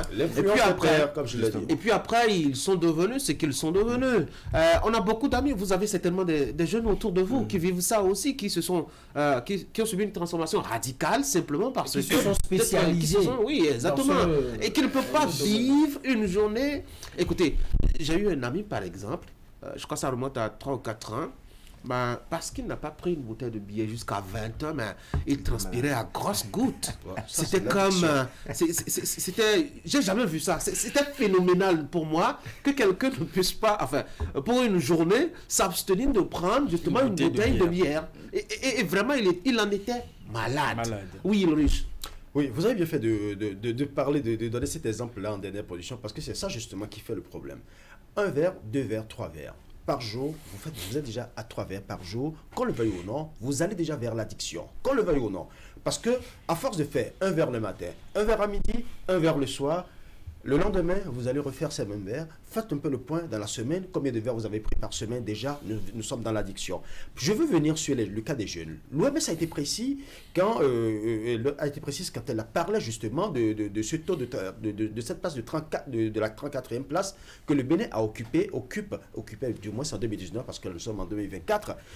Et là, un pays dans lequel on consomme le plus d'alcool, elle a bien précisé que c'est entre les jeunes de 19 à 24 ans. Cette tranche d'âge nous dit beaucoup de choses. C'est une tranche d'âge pendant laquelle le jeune vient de finir l'adolescence, donc étant sous le joug des parents.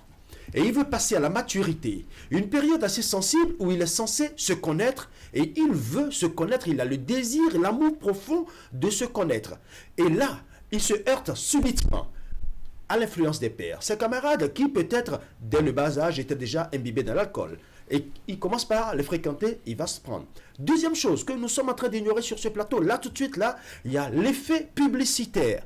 Quand nous faisons des publicités, par exemple, il y a des publicités qui passent sur la bière, sur ceci, sur cela, la première cible à laquelle on s'adresse, c'est quelle cible? C'est souvent la jeunesse.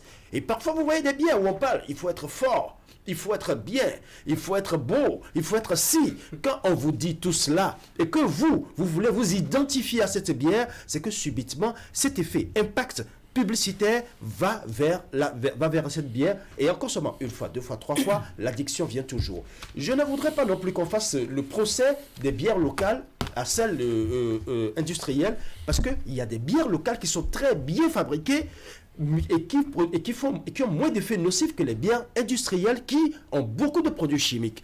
Le plus important ici, c'est d'amener les jeunes à comprendre que la consommation tous les jours ou de plus en plus régulière peut créer d'énormes dégâts et nous risquons d'avoir une jeunesse qui non seulement aura un problème de santé, une jeunesse qui risque de fuir ses responsabilités parce que ce sont les futurs parents, parce qu'à un moment donné, ils ne pourront pas faire face à leurs charges, et puis une jeunesse qui ne pourra pas être apte pour véritablement répondre à sa demande, à sa mission qui est d'être le fer de lance de la société. Eric, je pense que nous y sommes déjà, Ulrich, parce que vous voyez des jeunes aujourd'hui, ils n'ont plus la force de la jeunesse.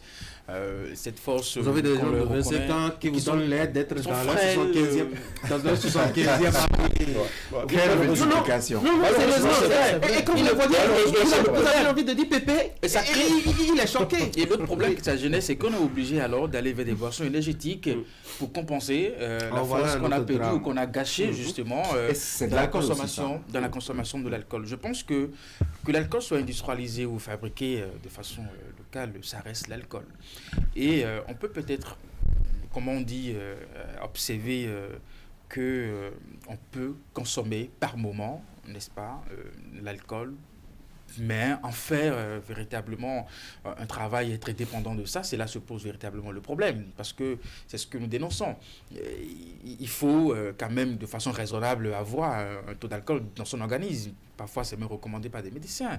Et maintenant, il faut éviter que cela soit une consommation régulière, quotidienne, où on en fait véritablement un objet, enfin, pas un objet, comment on dit, un produit incontournable véritablement de sa vie. Ça devient un problème. Et c'est là-dessus qu'il faut davantage sensibiliser les jeunes sur le fait que ça gâche véritablement leur vie.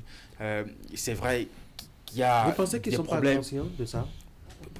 Quand vous voyez la forte capacité de niveau de consommation, on se pose même la question s'ils ont conscience véritablement de l'effet négatif que cela produit sur eux, voyez-vous. Parce que quand vous les voyez à l'occasion des soirées, de ces événements où on célèbre véritablement ces moments de joie avec beaucoup d'alcool et tout ça, il y a matière vraiment à s'interroger s'ils ont vraiment conscience de ce qu'ils sont en train de faire de leur vie et de leur organisme. C'est vrai, la camaraderie, les groupes d'amis, il y a aussi cette expression de plus en plus en vogue, il faut faire la vie, les amis. Mais écoutez, on ne vit qu'une seule fois. L'occasion de vider quelques bouteilles de bière nous rapproche de ce que nous sommes vraiment en train de vivre. Qui sait ce qui va nous arriver demain? Donc autant mieux en profiter aujourd'hui. Je pense que ce sont des expressions qui peut-être aussi ont amené d'autres jeunes à s'abonner, à être des éthyliques coefficients en matière d'alcool.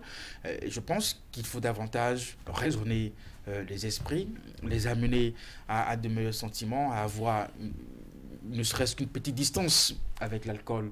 On peut en prendre une fois par semaine ou une fois dans la journée et puis se donner rendez-vous quelques jours après. Et voilà, je pense qu'il faut être un peu sage en matière de consommation pour ne pas vraiment gâcher sa vie. En milieu rural, le problème est encore plus grave parce que la majorité des jeunes se retrouvent véritablement dans ce genre de phénomène. On dira qu'on n'a pas de travail, on n'a pas de boulot, on a autre chose que l'alcool, et peut-être à côté de ça le cesse, et ça devient encore un problème, et ça nous guette. Quelle solution on adopte là, William? On interdit comme on a interdit les boissons en sachet là. En sachet plastique. Je pense que ce serait difficile. Interdire. On commence par fermer les brasseries et puis bon voilà. On veut faire des corps sains, des esprits sains. Vous savez ce que les brasseries représentent pour nous? Ah moi je sais pas. Dans nos États et pour ceux qui nous gouvernent depuis des années. Pourquoi faisons-nous le débat alors? Moi je dis. Si on ne peut pas fermer les brasseries. Vous savez, il y a des problèmes dont tous nous sommes conscients, mais que personne n'aura le courage d'attaquer. Le temps que nous vivrons sur Terre. Et c'est propre au Bénin, à tous les États dans le monde. C'est propre même aux États-Unis. Il y a des firmes qui ont cette hégémonie dont nous ne pouvons nous débarrasser. C'est le cas, par exemple, de l'industrie de la production de l'alcool. C'est pareil pour l'alcool artisanal. Ce qu'il représente en matière en tant que filière de production avec depuis la filière palmier jusqu'à un niveau donné, par exemple je parle du sud du Bénin, vous aurez du mal et beaucoup de mal à faire une interdiction. C'est de l'essence de contrebande ou je ne sais quel autre fléau encore. Ça prendra en bonne hydre la forme qu'il faut pour vous contourner. Gros labyrinthe peut-être, mais l'issue, parce que c'est têtu, ça trouvera le moyen de oui, mais en même temps, l'accès limité permettra de limiter, voilà. Moi, je pense que l'autocensure personnelle nous permettrait de régler ce problème. L'éducation réelle à une question comme celle-là. Vous voyez, je pense qu'on enseigne peut-être l'alcoolisme à l'école depuis le bas âge. On enseigne le tabagisme, tout ça. Mais ce sont des éducations qui ne sont pas restées dans le temps pour façonner l'homme suffisamment. Et si des gens à 35 ans font des AVC, à 30 ans ont des crises cardiaques, il faut de plus en plus... Il faut non seulement actualiser cette éducation, mais la ramener à notre époque, avec des données réelles, dire aux gens ce que les gens vivent aujourd'hui, que les médecins parlent... que le programme scolaire soit... Est-ce que l'enseignant aujourd'hui a la voix? Est-ce que le père à la maison a la voix? est-ce que la mère se fait entendre par son enfant? Parce que le volume de la télé est trop fort. L'éclat de l'écran, de portable ou de tablettes sont vifs, ou est vif, de sorte que les enfants n'écoutent plus rien. Vous avez raison. Et le débat que nous faisons dans certains endroits, on a déjà éteint la télé parce que vous êtes en train de heurter la sensibilité de ces jeunes-là. On ne va pas de ce côté-là comme oui, quand on voit qu'est-ce qu'ils racontent ces jeunes-là, ils savent rien. Les vrais disciples de l'alcool, vous direz. Déjà, c'est déjà été. Ils sentent 12 au matin. Si le tenancier ne s'y prend pas vite, on va lui casser. C'est pour dire que le débat, lorsqu'on le fait, on le fait de façon hypocrite. Vous allez, les sectes familiaux dont parle William, c'est là où effectivement le petit enfant qui est à côté de papa, qui veut prendre son talon premier avant le gros bol de pâtes, invite le petit à goûter à l'alcool. Oui. Et à la fin, si c'est du vin qu'on veut prendre, et on applaudit, c'est dans toutes les familles, on ne peut pas dire que c'est dans telle ou telle famille, on applaudit, on voit quand ce jeune enfant, déjà un homme fort de demain. Et donc, lorsque... Un enfant qui ne craint pas l'alcool. Qui ne craint pas l'alcool, qui prend de la... Vous allez dans certaines buvettes et vous voyez les mamans qui donnent de la bière à leur enfant au lieu peut-être des sucreries que d'autres personnes ont exigé à leur enfant juste à côté de leur jardin. Donc, c'est pour dire que si ces petites habitudes-là, nous ne les extirpons pas de notre quotidien et que nous parlions de l'alcool à nos enfants comme quelque chose qui peut nuire à leur santé, quelque chose qui peut les détruire à la longue. Il faut en prendre, mais de façon modérée. Vous prenez, si c'est une bière, vous prenez une bouteille pour votre plaisir. Bon, personne ne va vous en vouloir. Mais lorsque vous devez en prendre jusqu'à 8, il y en a quand même des femmes, hein, elles en prennent jusqu'à 8, 10, et c'est là, elles sont vraiment, on les célèbre. Voilà, c'est des femmes mariées. Oui, des femmes mariées. Ah ouais? Des femmes mariées. Qui restent sur le toit d'un enfant. Oui, oui, elles se cotisent de l'argent, elles font des tenues, et elles vont prendre d'assaut une buvette, et on en prend du matin au soir. Mais vous pouvez vérifier, c'est fréquent, et vous voyez, c'est des groupes de femmes. Oui, ça c'est des histoires qu'on nous raconte. Les gens développent une forme d'intelligence à partir de quelques astuces pour tenir l'alcool. Quelques sels, je sais pas trop. Du sel dans les bottes. Voilà. Oui. Vous voyez jusqu'où on a poussé l'intelligence, toujours pour être en mesure d'avoir une grande consommation. Après l'ivresse première, il faut saouler encore. Donc d'avoir le monsieur le lendemain ou le surlendemain, et que c'est l'antidote en fait, inoculé en bonne dose pour ne plus jamais tomber. Pour habituer le sang à tout ce qu'on dit là. Donc il faut commencer par nous éduquer d'abord à la maison. Maintenant, au niveau étatique, moi, je pense qu'il ne faut pas interdire la consommation de l'alcool. Il faut interdire. Non, je pense qu'il faut mettre de la limite. Il faut mettre de la limite. Si vous interdisez... Non, si on interdit la consommation de l'alcool, les gens vont en prendre en sourdine, vont en prendre en cachette. On peut autoriser, mais encadrer cela. Lorsque vous en achetez, il faut en acheter avec modération. Lorsque vous en buvez, il faut en boire avec modération. Il faut, ça, il revient au législateur de prendre des dispositions. C'est quoi, monsieur le citoyen, à partir de maintenant, une loi stipule, le législateur lui-même, aucun pays dans le monde n'aura un citoyen, une bouteille de bière par jour au maximum. Oui, on aura le courage. On va voter une loi pour comme ça, on va confier notre sort. Écoutez, peu importe l'arsenal juridique que nous avons, s'il n'y a pas une conscience morale, collective et individuelle mise en place et qui soit active, nous n'aurons pas de résultat. Qu'est-ce que je veux dire par là?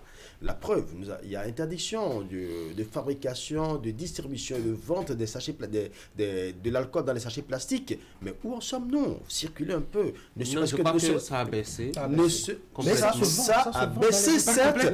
Mais attendez, regardez, circulez dans le Cotonou.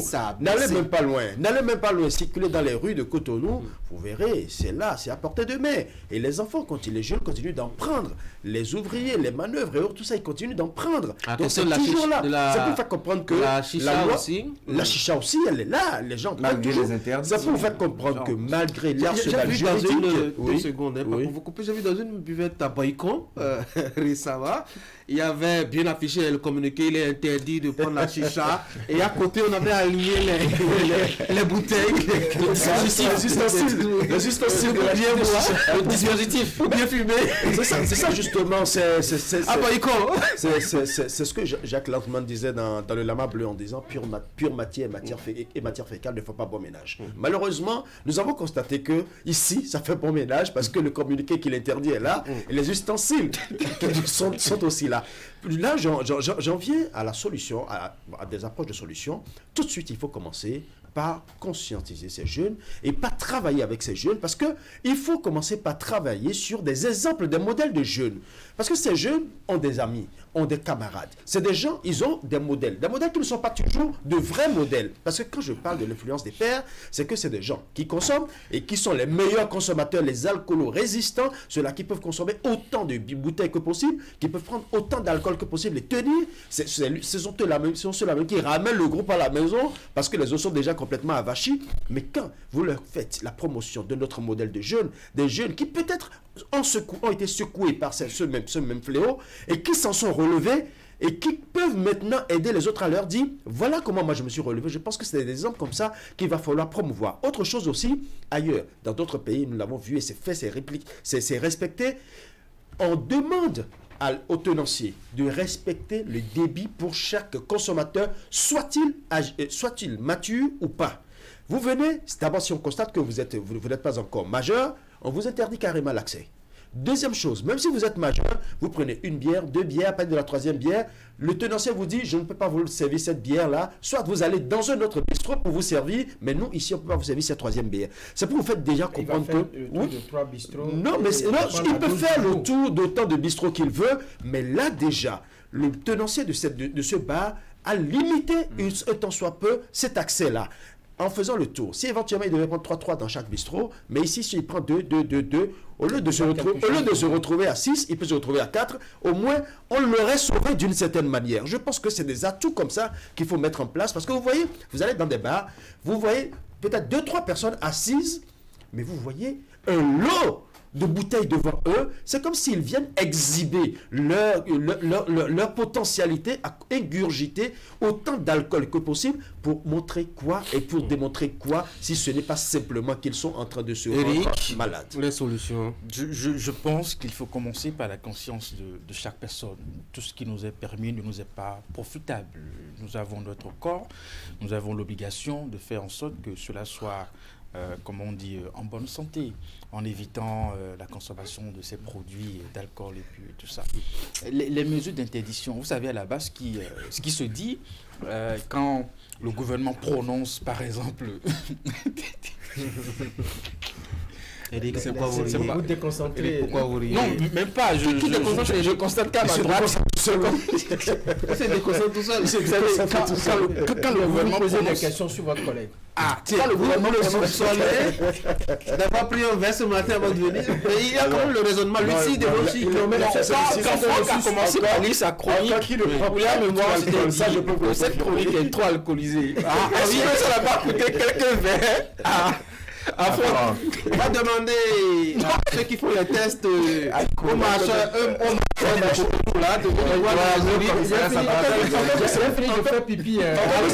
c'est l'une des solutions. C'est l'une des solutions, justement. Il faut que les alcotestes là reviennent. Les mesures d'interdiction. Parce que justement, tout ceci crée aussi des accidents de route. Parce que vous avez des chauffeurs, vous avez des jeunes qui prennent le volant, qui prennent les guidons, mais qui ne sont vraiment pas sobres. Et quand nous allons commencer par corriger tout ceci, nous pouvons avoir une réduction des taux d'accidents sur les routes également. Les conséquences de ce dont nous parlons ont beaucoup de ramifications, franchement. Et je n'ai pas envie de remettre nos vies à Dieu, mais je pense que face à ce genre de problème, il faut retourner encore à l'intérieur des familles. Les problèmes que nous évoquons, tabagisme, alcool, cybercriminalité, je me pose la question, est-ce qu'à un moment donné, au niveau de nos familles, on n'a pas démissionné ? Aujourd'hui, avec ce que Tanguy a évoqué, le volume de la télévision, les smartphones, les images qui sont renvoyées sur les réseaux sociaux comme modèle de vie d'un jeune aujourd'hui. Pour être un jeune branché, il faut être régulièrement au contact de l'alcool, il faut être dans cette forme de vie. C'est ça qui fait que vous avez réussi. C'est cette image qui est vraiment polluer sur les réseaux sociaux. Et beaucoup de nos jeunes tombent véritablement dans ce piège, ont envie de faire justement pareil. Je pense qu'il faut ramener une fois encore, dans nos familles, l'essentiel en matière d'éducation, ce qu'il faut interdire aux enfants de façon rigoureuse et ferme là-dessus. Après, au niveau État, je ne pense pas non plus que l'interdiction soit efficace. Vous savez, quand on a pris la mesure d'interdiction pour l'alcool dans les emballages plastiques, ce qui se dit en bas, tu es des deux, nous étant de l'autre. Bon, voilà. Nous allons continuer, n'est-ce pas, par trouver le moyen de nous procurer ce produit. Bien qu'il y ait une mesure d'interdiction, cela peut ne pas avoir véritablement d'effet sur le niveau de consommation de nos citoyens. Je pense que nos familles ont toujours un rôle à jouer et il faut davantage mettre l'accent là-dessus. Les gens sont prêts à céder. Un enfant d'un certain âge, il y a des comportements qu'on ne doit pas observer, il y a des comportements qu'on ne doit pas voir, ça c'est clair. Mais il faut voir déjà les conditions dans lesquelles on installe aussi les débits de boissons. Hein. C'est pratiquement dans l'environnement immédiat de l'enfant, non loin de son établissement scolaire. Oui, absolument. L'enfant qui fait une pause à 10h15 peut aller prendre son plat de riz et puis le faire accompagner d'une bonne bouteille de bière bien fraîche. Et puis cela joue bien branché et suffisamment bien anti aussi. Donc il y a tous ces éléments-là. Bon, aussi que aujourd'hui, il est plus facile à gérer l'augmentation du prix du kilo de maïs que l'augmentation du prix de la bière. On n'en parle pas. C'est bizarre. Personne n'en parle.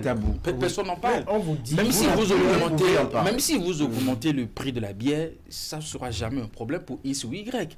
Ils auront toujours le moyen, n'est-ce pas, de imaginez qu'on se mette procurer 100 francs sur chaque bouteille de bière, ou 50 francs même, pour reverser, je ne sais pas, une utilité publique. Imaginez combien de milliards on aura par semaine ou par mois. Moi, je voudrais me poser une question. Le verre de trop, ceux qui en sont habitués, ils en guérissent? Les viniques, on les guérit? Je dis oui. Je dis oui qu'on peut... L'éthylique peut s'en remettre, en fait.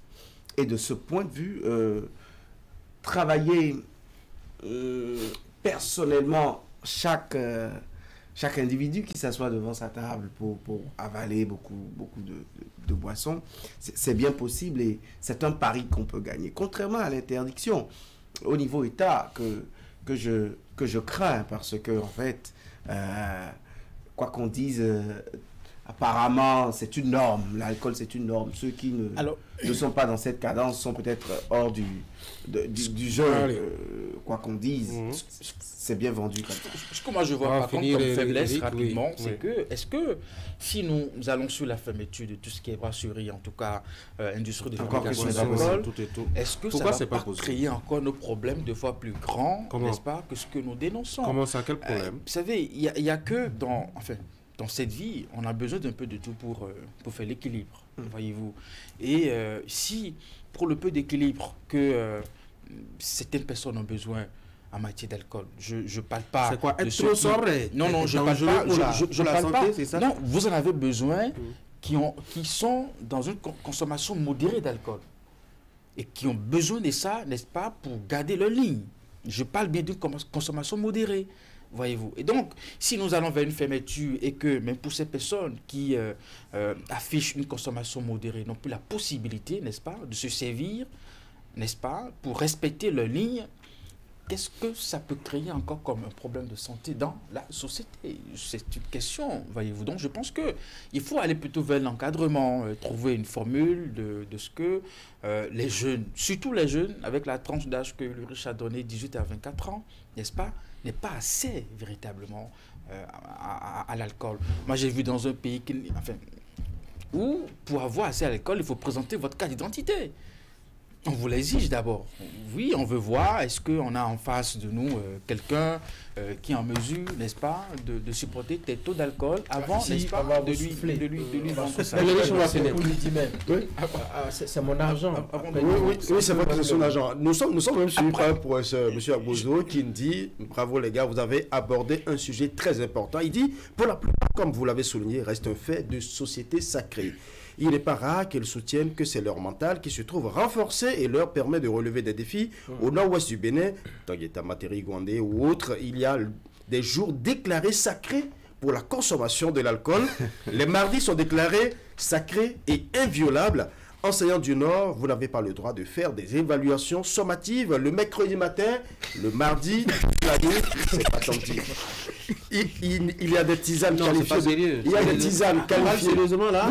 Il nous suit actuellement et il est vraiment sérieux parce que un enseignant ne peut pas faire évaluation et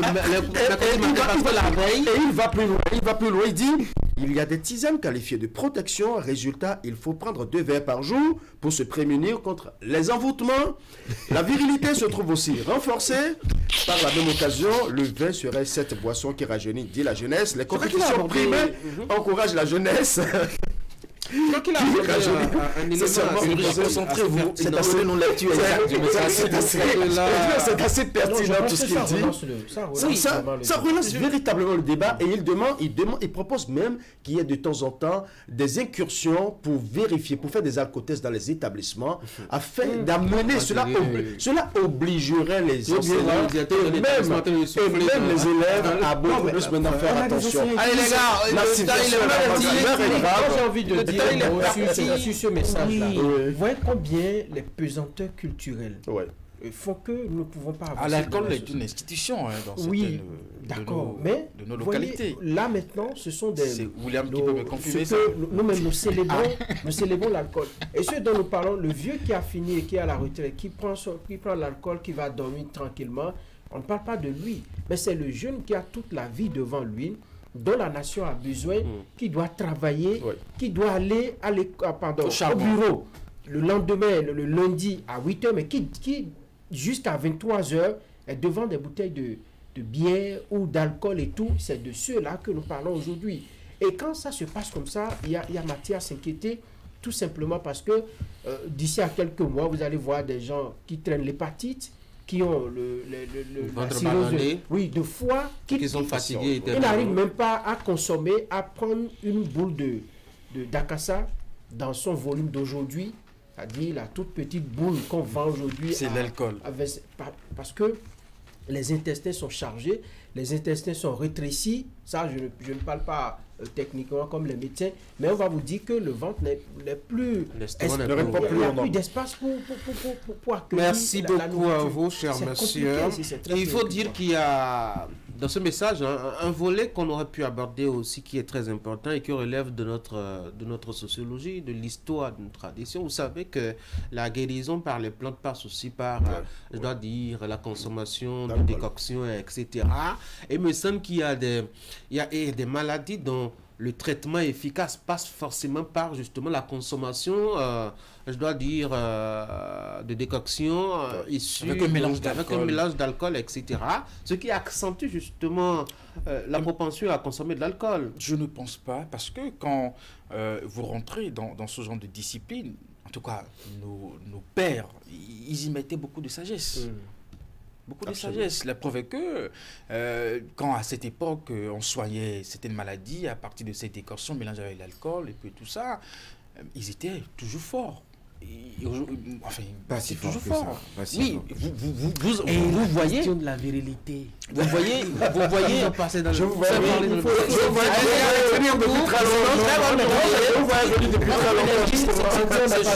c'est justement au milieu de vous voyez encore des personnes de certain âge mais qui gardent encore la roue au champ. Et vous vous demandez, et ils ont 5 femmes. Et vous vous demandez, il y avait une forme de sagesse, une sagesse de consommer l'alcool.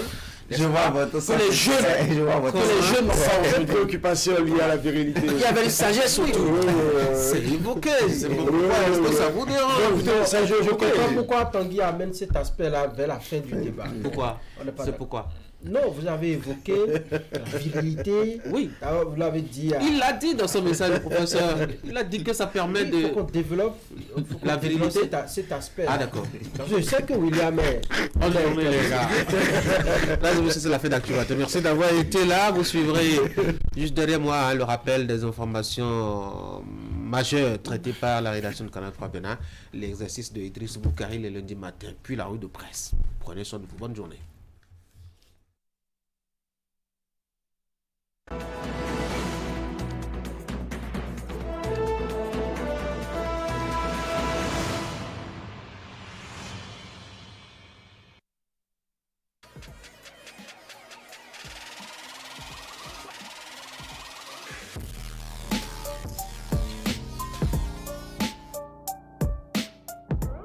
Le point de l'actualité hebdomadaire sur la 3, c'est dans une semaine au Bénin. Mesdames et messieurs, bonjour. Voici l'essentiel à retenir pour le compte de la semaine écoulée.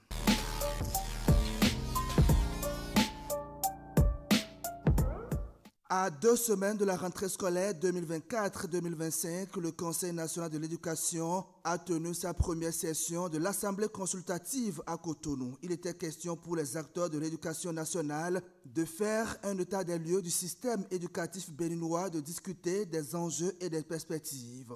La cérémonie d'ouverture de cette première session s'est tenue en présence du ministre des enseignements maternels et primaires, de son collègue des enseignements secondaires, techniques et de la formation professionnelle, de la ministre de l'enseignement supérieur et de la recherche scientifique et du ministre d'État, secrétaire général de la présidence de la République.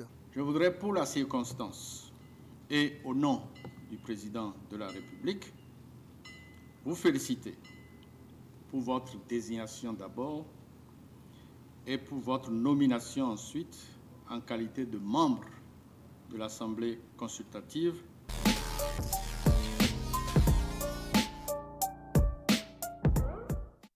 Les travaux de la 9e Assemblée générale annuelle du réseau des parlementaires africains pour l'évaluation du développement ont démarré le mercredi 27 août 2024 à Cotonou.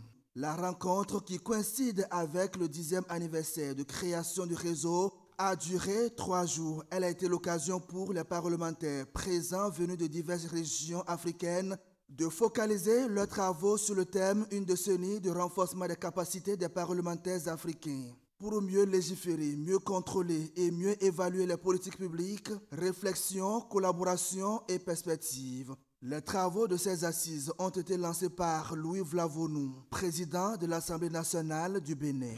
Grâce à ces initiatives, les parlementaires africains sont désormais mieux outillés pour contrôler l'action gouvernementale, légiférer de manière plus éclairée et représenter les intérêts de leurs concitoyens avec beaucoup plus de rigueur.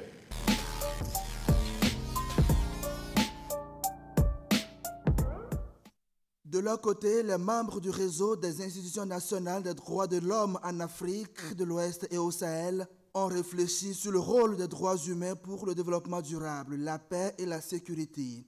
Il s'est agi concrètement d'évaluer dans une démarche participative et inclusive le fonctionnement des institutions en tant qu'entités indépendantes, leurs initiatives et actions ainsi que les perspectives afin de prendre de nouvelles résolutions susceptibles de leur insuffler un nouvel élan. Les travaux sont déroulés à Cotonou le mardi 27 août 2024 en présence des 14 États regroupés dans ce creuset. Cette réunion est la 6e consultation de genre tenue par le réseau.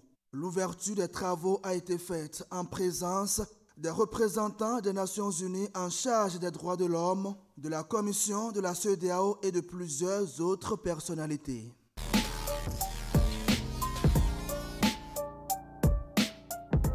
Les 2e journées scientifiques hospitalières du Bénin ont eu lieu à la salle bleue du Palais des Congrès de Cotonou le mercredi 28 août 2024. L'objectif de ces journées organisées par le Conseil national de la médecine hospitalière est de discuter de la problématique des ressources humaines en santé dans les établissements hospitaliers du Bénin. Cette rencontre a permis d'identifier les facteurs facilitant une production en qualité et en quantité des ressources humaines en santé.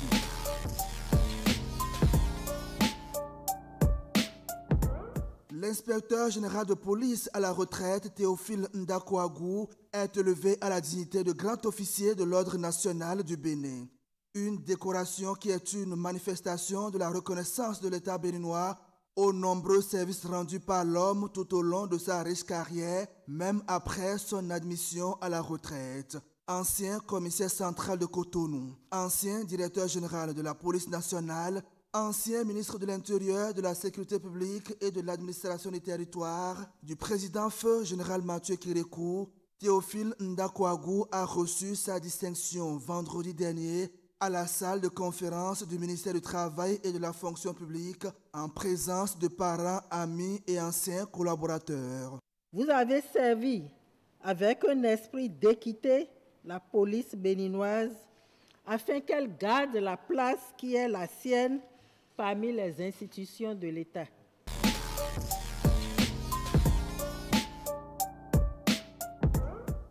Ainsi se résument les faits ayant marqué la semaine écoulée. Merci de votre aimable attention.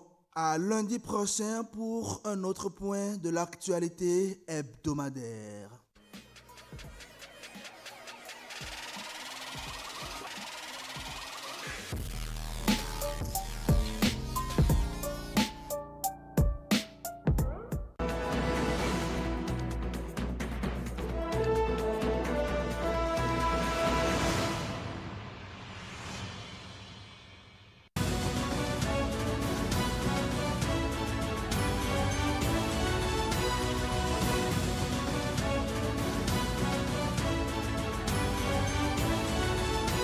Bonjour à toutes et à tous.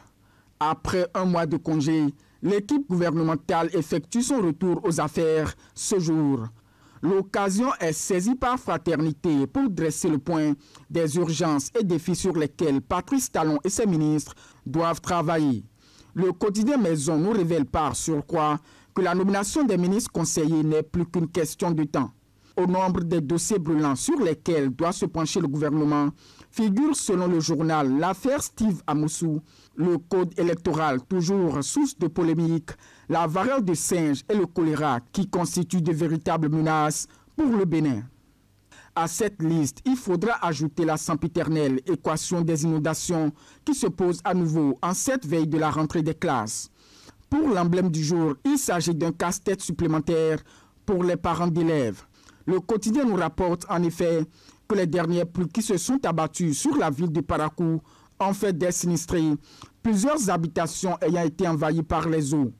Sur cette actualité, le Meilleur fait un rapport plutôt dramatique.